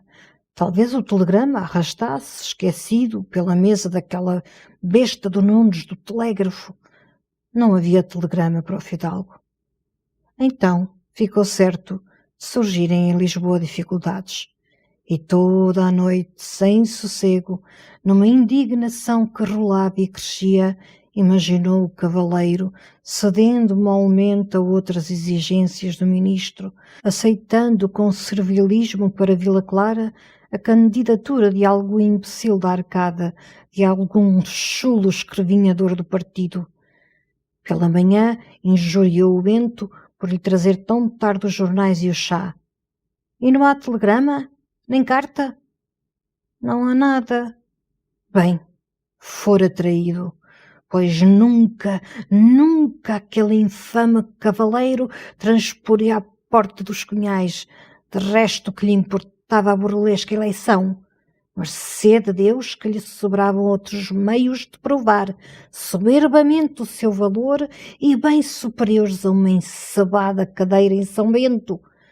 Que miséria, na verdade, curvar o seu espanto e o seu nome ao rasteiro serviço do São Fulgêncio, o obeso e o horrendo careca.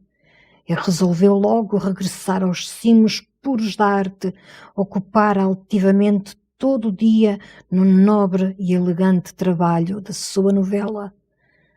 Depois de almoço ainda abancou com esforço, remexeu nervosamente as tiras de papel e de repente agarrou o chapéu, abalou para Vila Clara, para o telégrafo. O Nunes não recebera nada para Sua Excelência. Correu coberto de suor e pó à administração do conselho. O senhor administrador partira para Oliveira. Positivamente, vencera outra combinação. Eis a sua confiança burlada. e recolheu à torre, decidido a tomar um desforço tremendo do cavaleiro por tanta injúria amontoada sobre o seu nome, sobre a sua dignidade.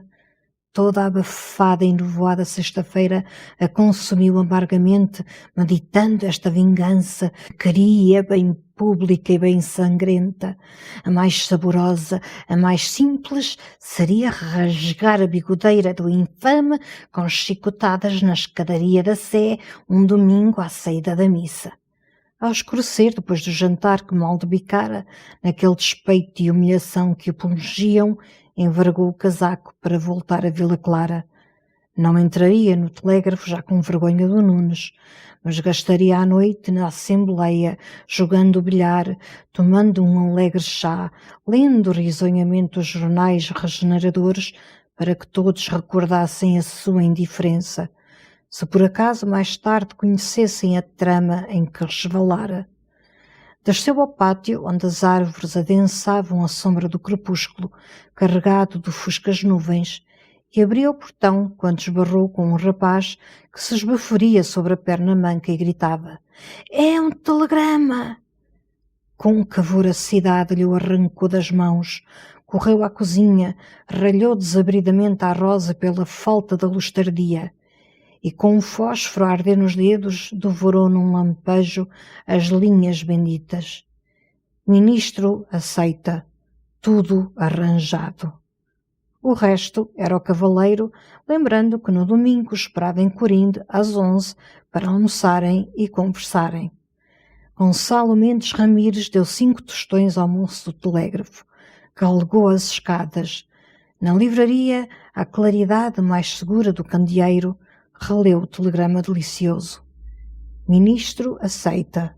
Tudo arranjado. Na sua transbordante gratidão pelo cavaleiro, ideou logo um jantar soberbo, oferecido nos cunhais pelo Barrolo, cimentando para sempre a reconciliação das duas casas. E recomendaria à Gracinha que, para mais honrar a doce festa, se decotasse, pusesse o seu colar magnífico de brilhantes, a derradeira joia histórica dos Ramires.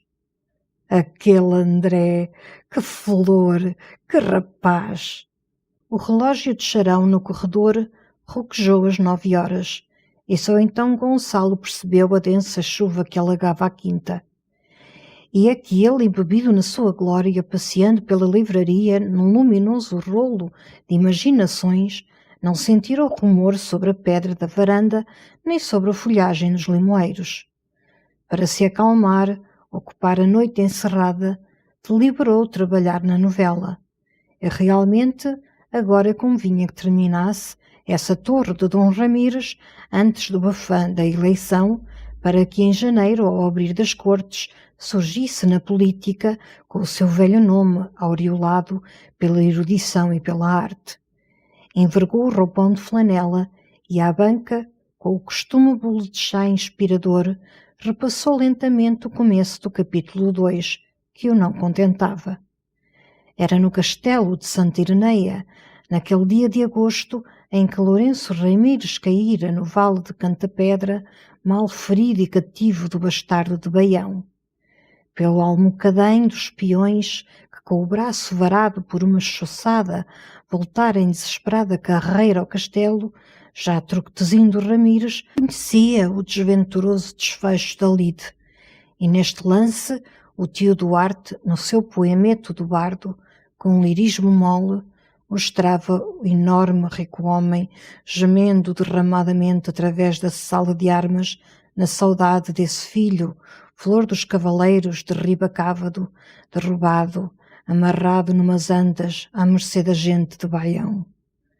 Lágrimas e represas lhe rebentam, arfa o arnês com o soluçar ardente.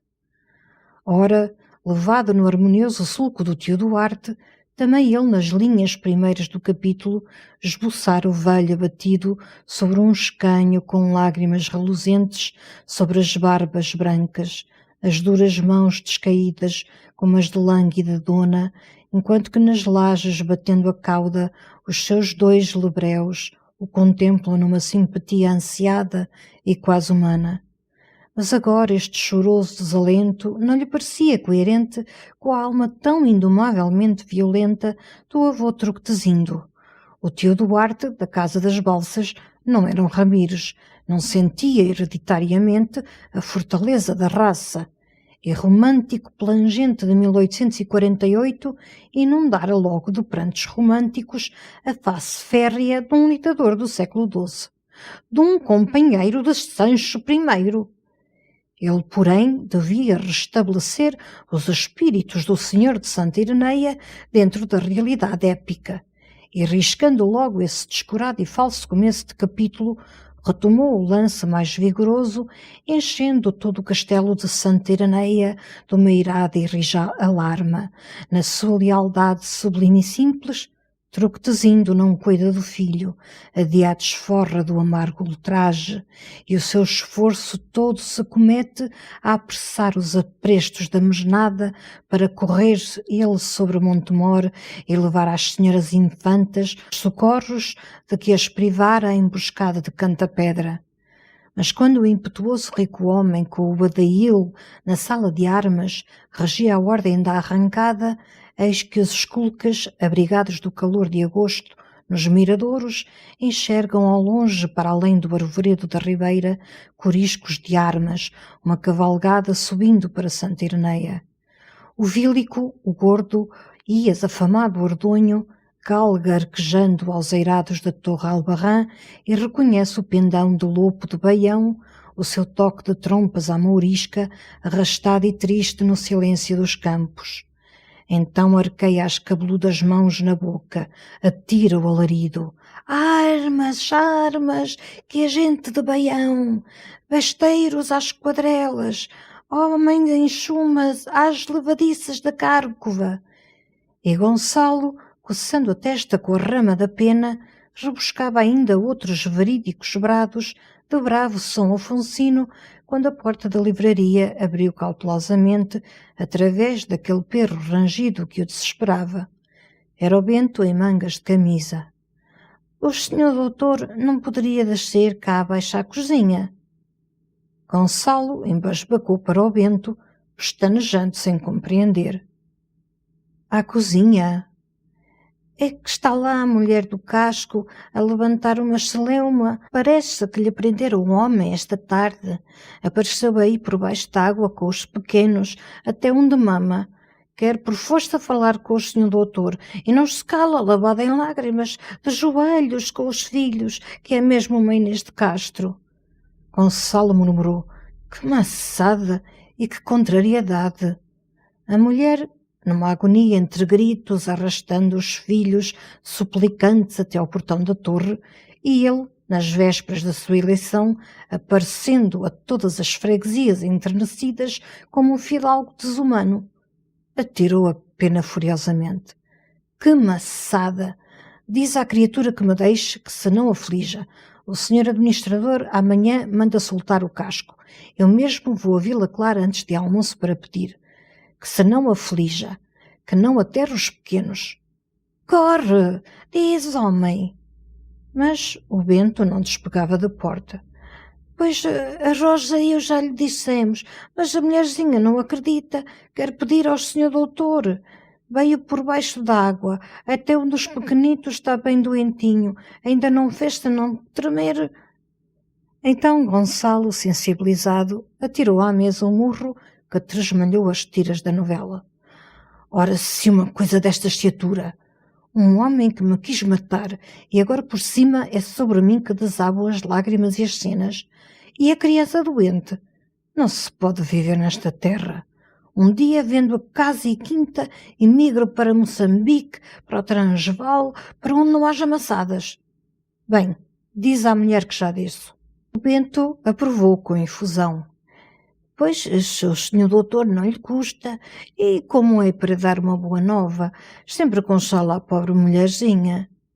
Lá vou, homem, lá vou, não me amasses também. É impossível trabalhar nesta casa. Outra noite perdida. Enfiou violentamente para o quarto, tirando as portas, com a ideia de meter na algibeira do roupão 2 notas de 10 tostões que consolariam os pequenos. Mas diante da gaveta recuou vexado. Que brutalidade! Compensar com dinheiro criancinhas a quem ele arrancara o pai algemado para o trancar numa enxovia. Agarrou simplesmente numa boceta de alperces secos, dos famosos alperces do convento de Santa Brígida de Oliveira, que na véspera lhe mandara gracinha, e cerrando lentamente o quarto, já se arrependia da sua severidade tão estouvada que assim desmanchava a quietação de um casal.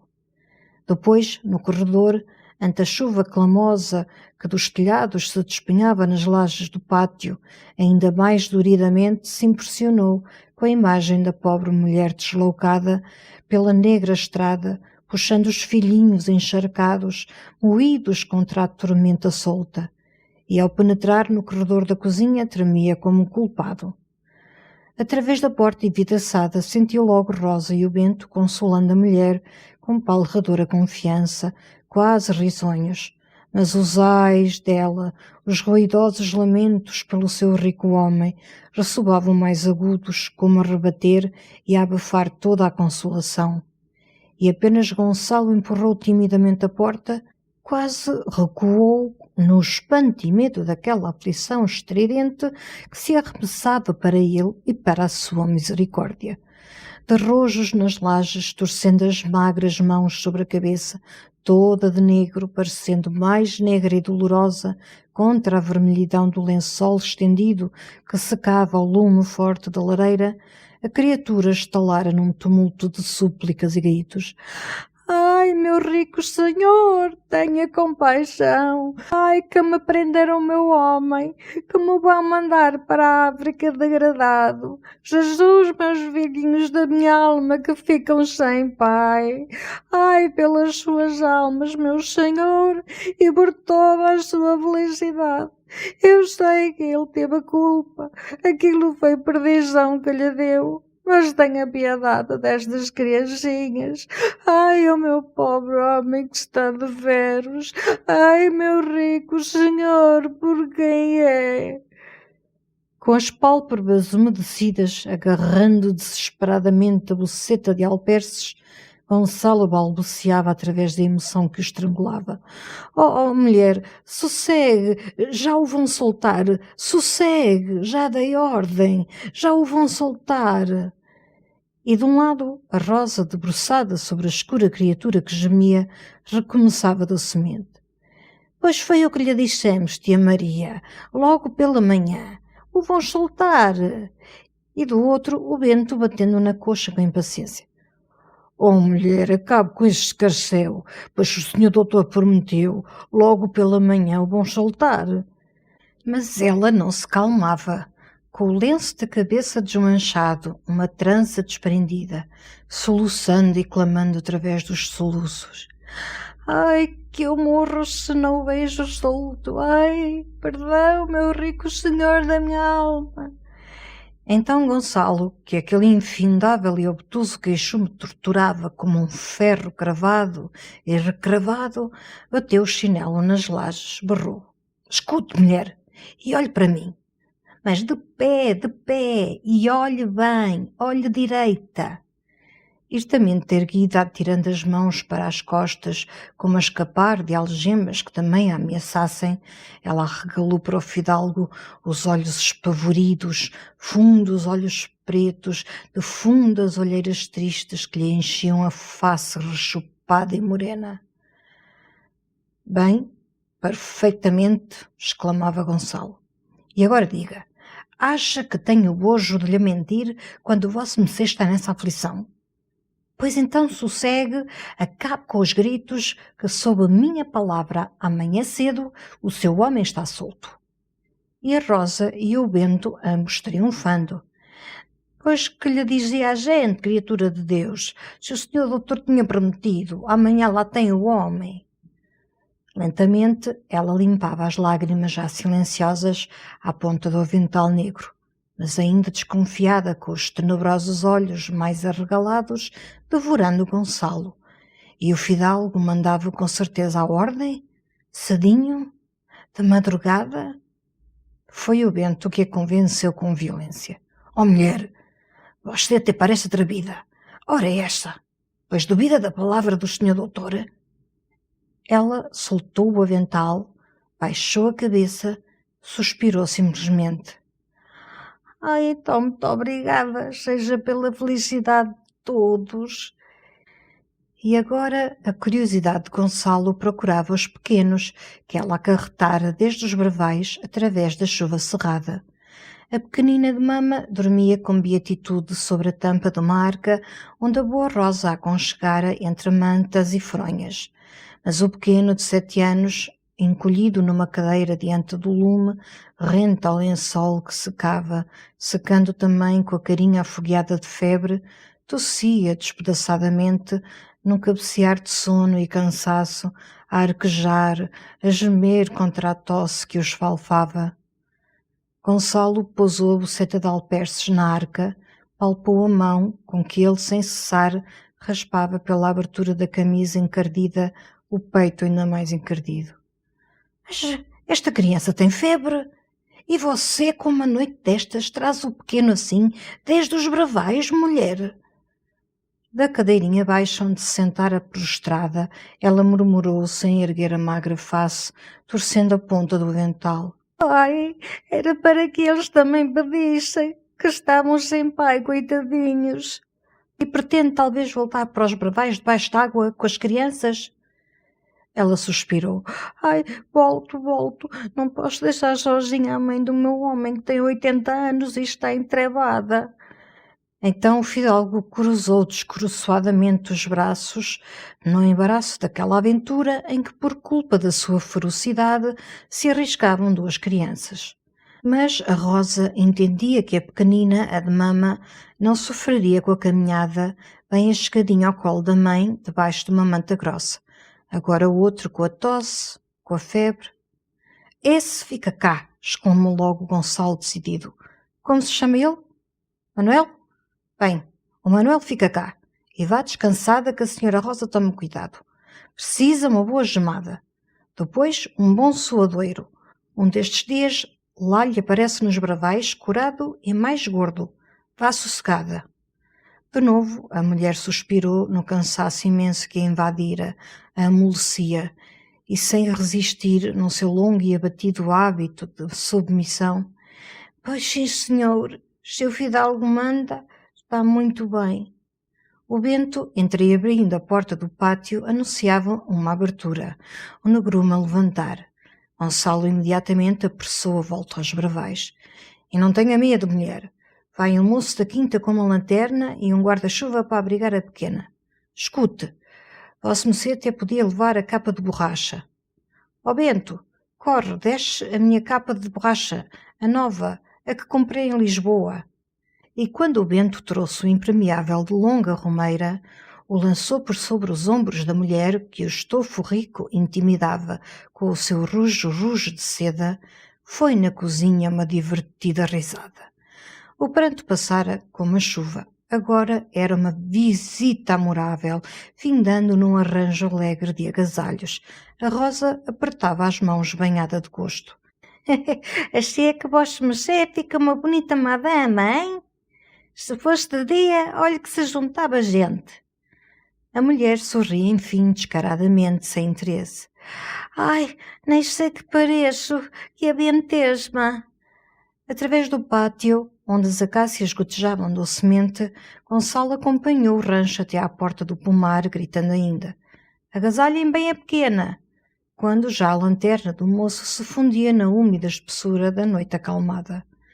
Depois, na cozinha, batendo contra as lajes as solas dos chinelos molhados, apalpou novamente o Manuelzinho, que adormecera num sono rouquejado, torcido sobre as costas da cadeira.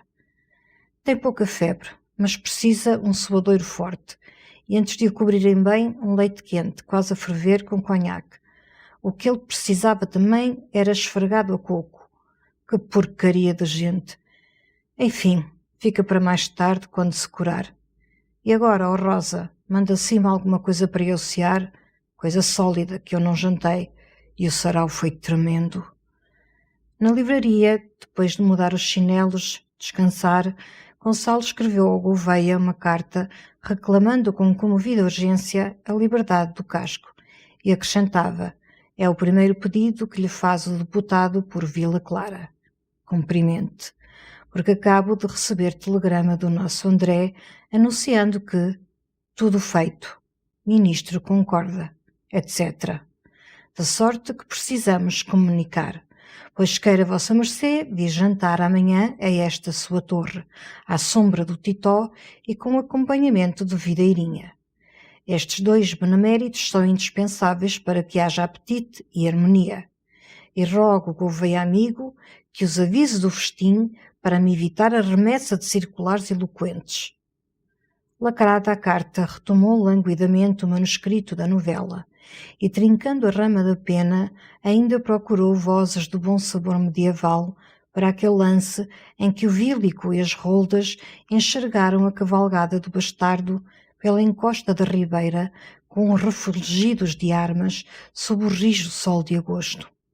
Mas a sua imaginação, desde a carta escrita a Gouveia pelo deputado de Vila Clara, escapava desassossegadamente da velha honra de Santa Ireneia. Esvoaçava teimosamente para os lados de Lisboa, da Lisboa do São Fulgêncio, e o eirado da Torre Albarrã, onde o gordo Ordunho gritava esbaforido, incessantemente se desfazia como névoa mole, para sobre ele surgir, apetitoso e mais interessante, um quarto do Hotel Bragança com varanda sobre o Tejo. Foi um alívio quando Bento o apressou para a ceia, e à mesa espalhou livremente a imaginação por Lisboa, pelos corredores de São Carlos, por sob as árvores da avenida, através dos antiquados palácios dos seus parentes em São Vicente e na Graça, através das salas mais modernas de cultos e alegres amigos, parando às vezes diante de visões que considerava com um riso deleitado e mudo. Alugaria aos meses, certamente, uma carruagem da companhia, e para as sessões de São Bento, sempre luvas cor de pérola, uma flor no peito. Por comodidade, levava o Bento, bem apurado com casaca nova. O Bento entrou com a garrafa de conhaque numa salva, dera a carta ao Joaquim da Horta com recomendação de correr logo às 6 horas à casa do senhor administrador, de se demorar na vila por diante da cadeia até soltarem o casco. E já deitámos o pequeno no quarto verde. Fica perto de mim, que tenho o sono leve, se ele berrar, mas já dorme regaladamente. Está sossegado, hein? Acudiu Gonçalo, servendo à pressa o cálice de conhaque. Vamos ver esse cavalheiro. E tomou um castiçal. Subiu ao quarto verde com o Bento, sorrindo, abafando os passos pela estreita escada. No corredor, junto da porta, num desbotado canapé de damasco verde, a Rosa dobrara carinhosamente a roupa trapalhona do pequeno, o colete esgaçado, as calças enormes só com um botão. Dentro, o leito de pau preto, vasto leito de cerimónia, atravancava a parede forrada de um velho papel aveludado de ramagens verdes. Ao lado dos 2 postes torneados à cabeceira iam 2 painéis, retratos de antigos Ramires, um bispo obeso folheando um fólio, um formoso cavaleiro de Malta de barba ruiva, apoiado à espada com um laçarote de rendas sobre a couraça polida.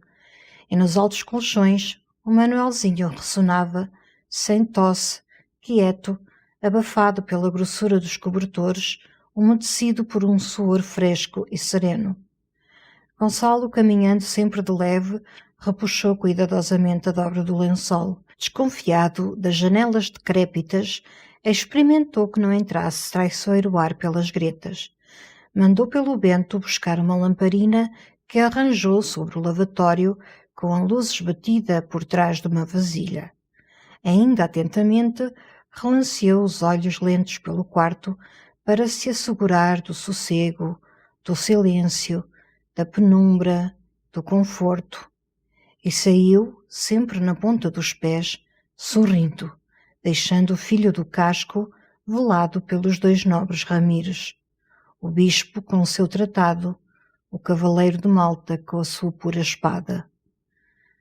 Recolhendo do tanque velho do fundo da quinta onde passara a calma, depois do almoço, na frescura do arvoredo, entre sussurros de águas correntes, a folhear um volume do Panorama, Gonçalo encontrou sobre a mesa da livraria, com o correio de Oliveira, uma carta que o surpreendeu, enorme, em papel almaço, fechada por uma obreia. E dentro, a assinatura, desenhada a tinta azul, era um coração chamejante. Num relance, devorou as linhas, pautadas a lápis, de uma letra gorda, arredondada com esmero. Caro e excelentíssimo Sr. Gonçalo Ramires, o galante governador civil do distrito, o nosso atiradiço André Cavaleiro, passeava agora constantemente por diante dos cunhais, olhando com ternura para as janelas e para o honrado brasão dos Barrolos.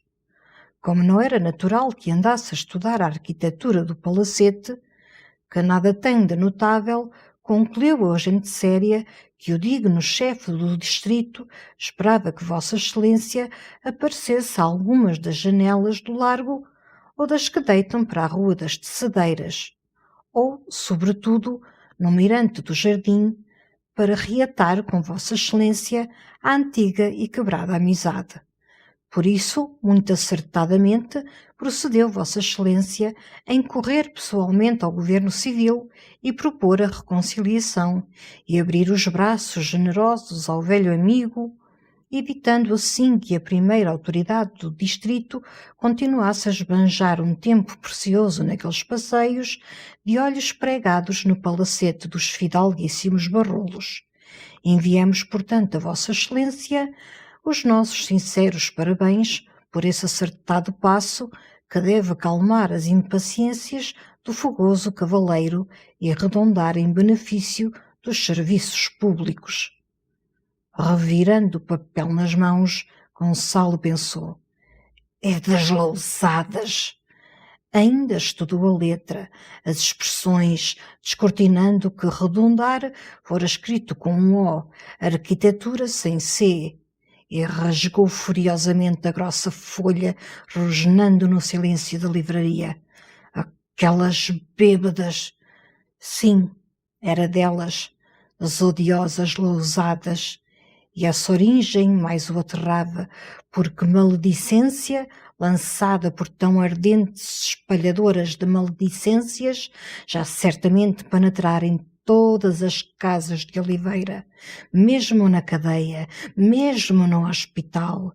E agora a cidade divertida, lambendo o escândalo, relacionava perfidamente os rodeios do André pelos cunhais com essa sua visita ao Governo Civil que assombrara a arcada.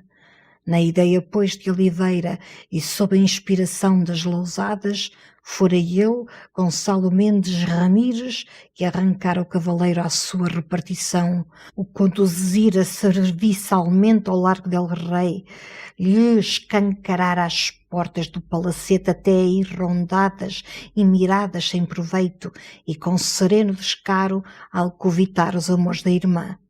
Se tais desavergonhadas não mereciam que lhes arregaçassem as sujas saias no meio da praça em manhã de missa e lhe fustigassem as nádegas moladas furiosamente até que o sangue ensopasse as lajes. E para maior dano, as aparências todas se combinavam contra ele traidoramente. Essa insistência de André, cocando gracinha, estrondeando a calçada em torno do palacete, crescera, impressionava justamente agora, neste agosto, nas vésperas dessa sua aparição à janela do Governo Civil, que Oliveira comentava como um mistério histórico. Que inoportunamente morrera o animal do Sancho Lucena.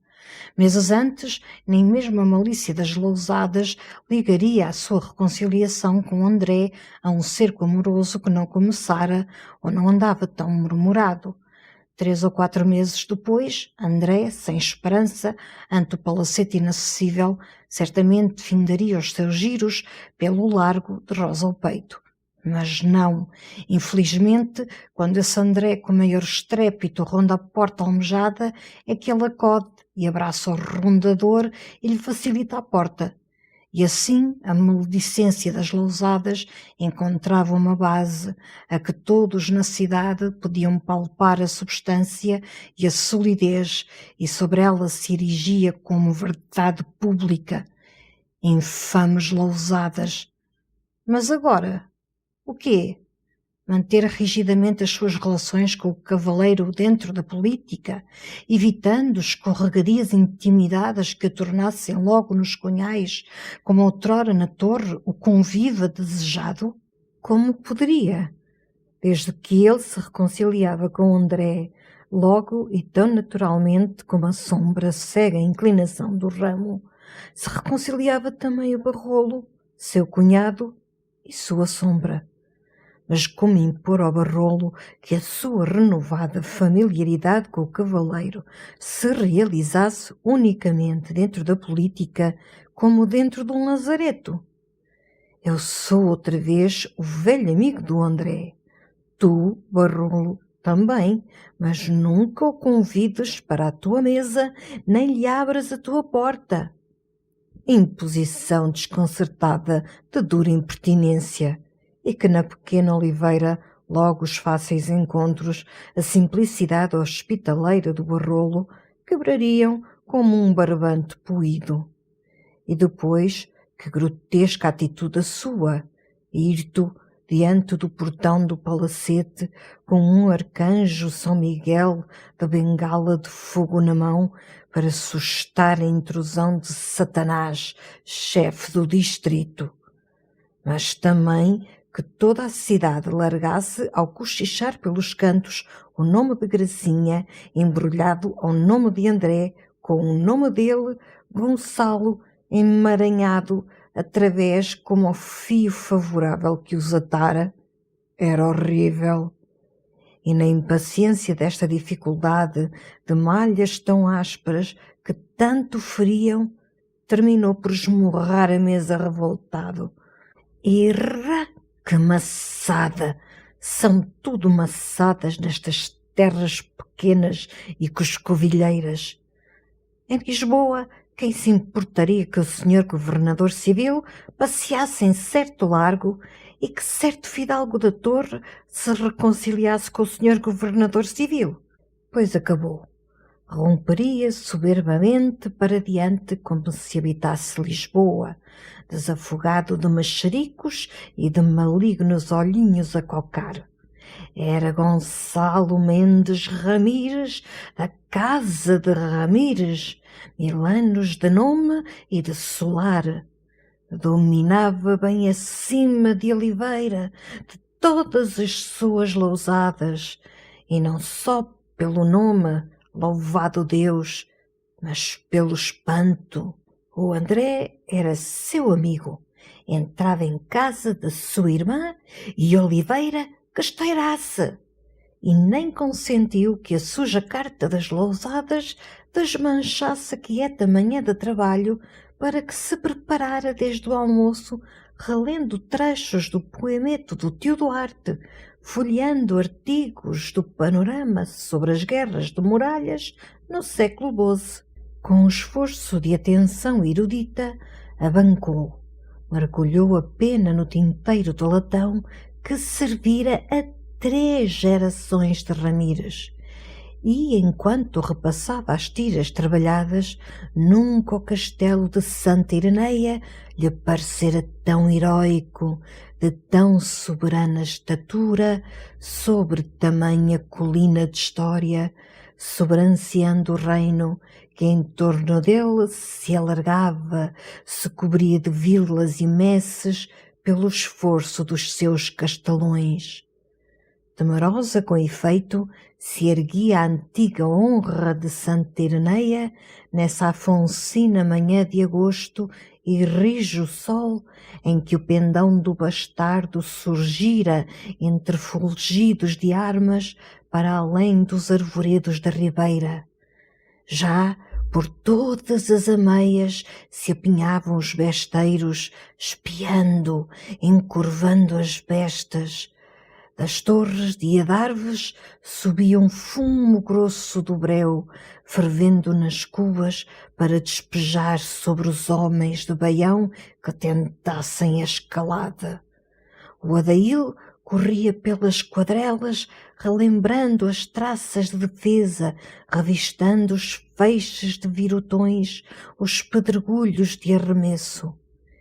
E no imenso terreiro, por entre os alpendres colmados, surdiam velhos solarengos, servos do forno, servos da abegoaria, que se benziam com terror, puxavam pelo saião de algum apressado homem de rolda para saberem da hoste que avançava. No entanto, a cavalgada passara a ribeira sobre a rude ponte de pau.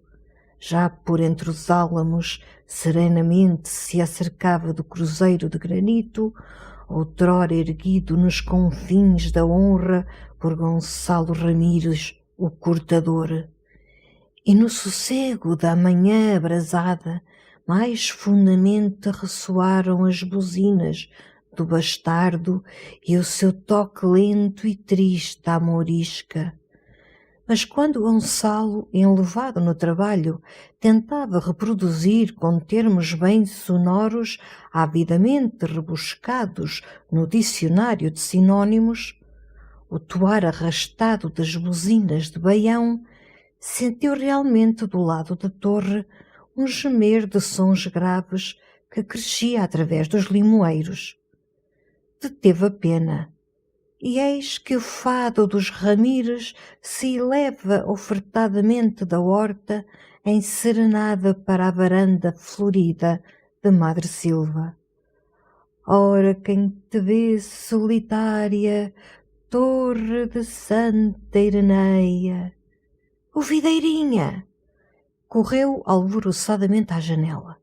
Um chapéu-coco tremulou entre os ramos. Um brado estrugiu aclamador. Viva o deputado por Vila Clara!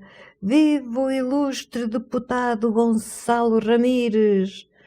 No violão rompera triunfalmente o hino da carta. Videirinha, alçado na biqueira das botas gaspeadas de verniz, gritava: Viva a ilustre casa de Ramires! E por baixo do chapéu-coco, sacudido com delírio, João Gouveia, sem poupar a garganta, urrava: Viva o ilustre deputado por Vila Clara! Viva! Majestosamente, Gonçalo, alagado de riso, estendeu da varanda o braço eloquente. Obrigado, meus queridos concidadãos, obrigado, a honra que me fazeis vindo assim, nesse formoso grupo, o chefe glorioso da administração, o inspirado farmacêutico, o... Mas reparou, e o Titó? O Titó não veio? Oh, João Gouveia, você não avisou o Titó? Repondo sobre a orelha o chapéu-coco, o administrador, que arvorara uma gravata de cetim escarlate, declarou o Titó um animal. Estava combinado virmos todos três. Até ele devia trazer uma dúzia de foguetes para estalar aqui com o hino. A reunião era ao pé da ponte, mas o animal não apareceu. Em todo o caso, ficou avisado. Avisadíssimo. E se não vier, é traidor. Bem, subam vocês, gritou Gonçalo. Eu no instante me visto.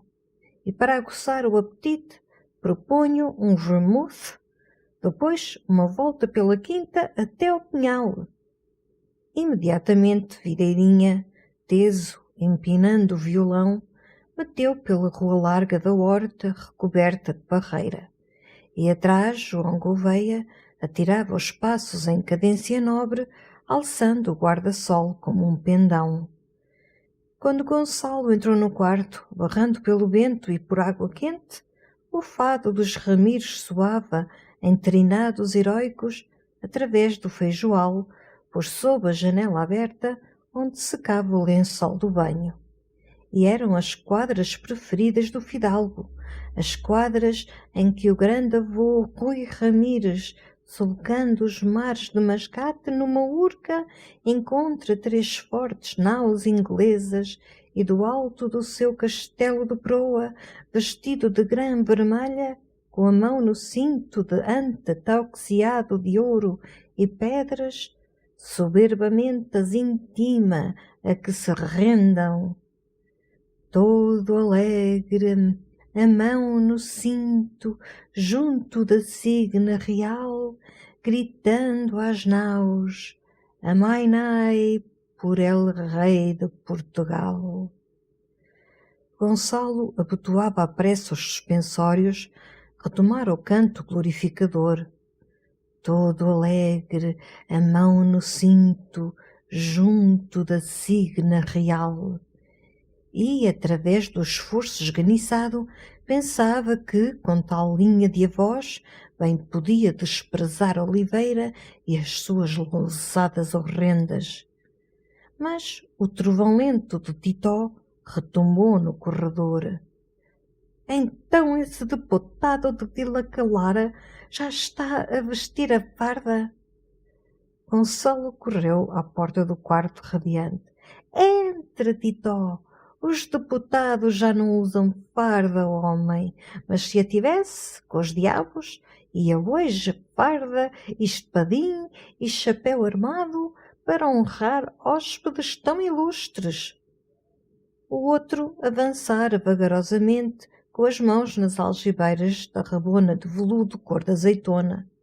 O vasto chapéu braguês atirado para a nuca, desafogando a honesta face barbuda, vermelha de saúde e sol. Eu por farda queria dizer libré de lacaio. Ora essa! E o outro mais retumbante. Pois o que vais tu ser, homem, senão um sujeito às ordens do São Fulgêncio, do horrendo careca? Não lhe serves o chá quando ele te mandar, mas quando ele te mandar votar, votas. Ali, direitinho, às ordens. Ah, Ramires, vota lá. E Ramires, zás, vota. É de escudeiro, homem, é de escudeiro de libré. Gonçalo sacudiu os ombros impaciente. Tu és uma criatura das selvas, lacustre, quase pré-histórica.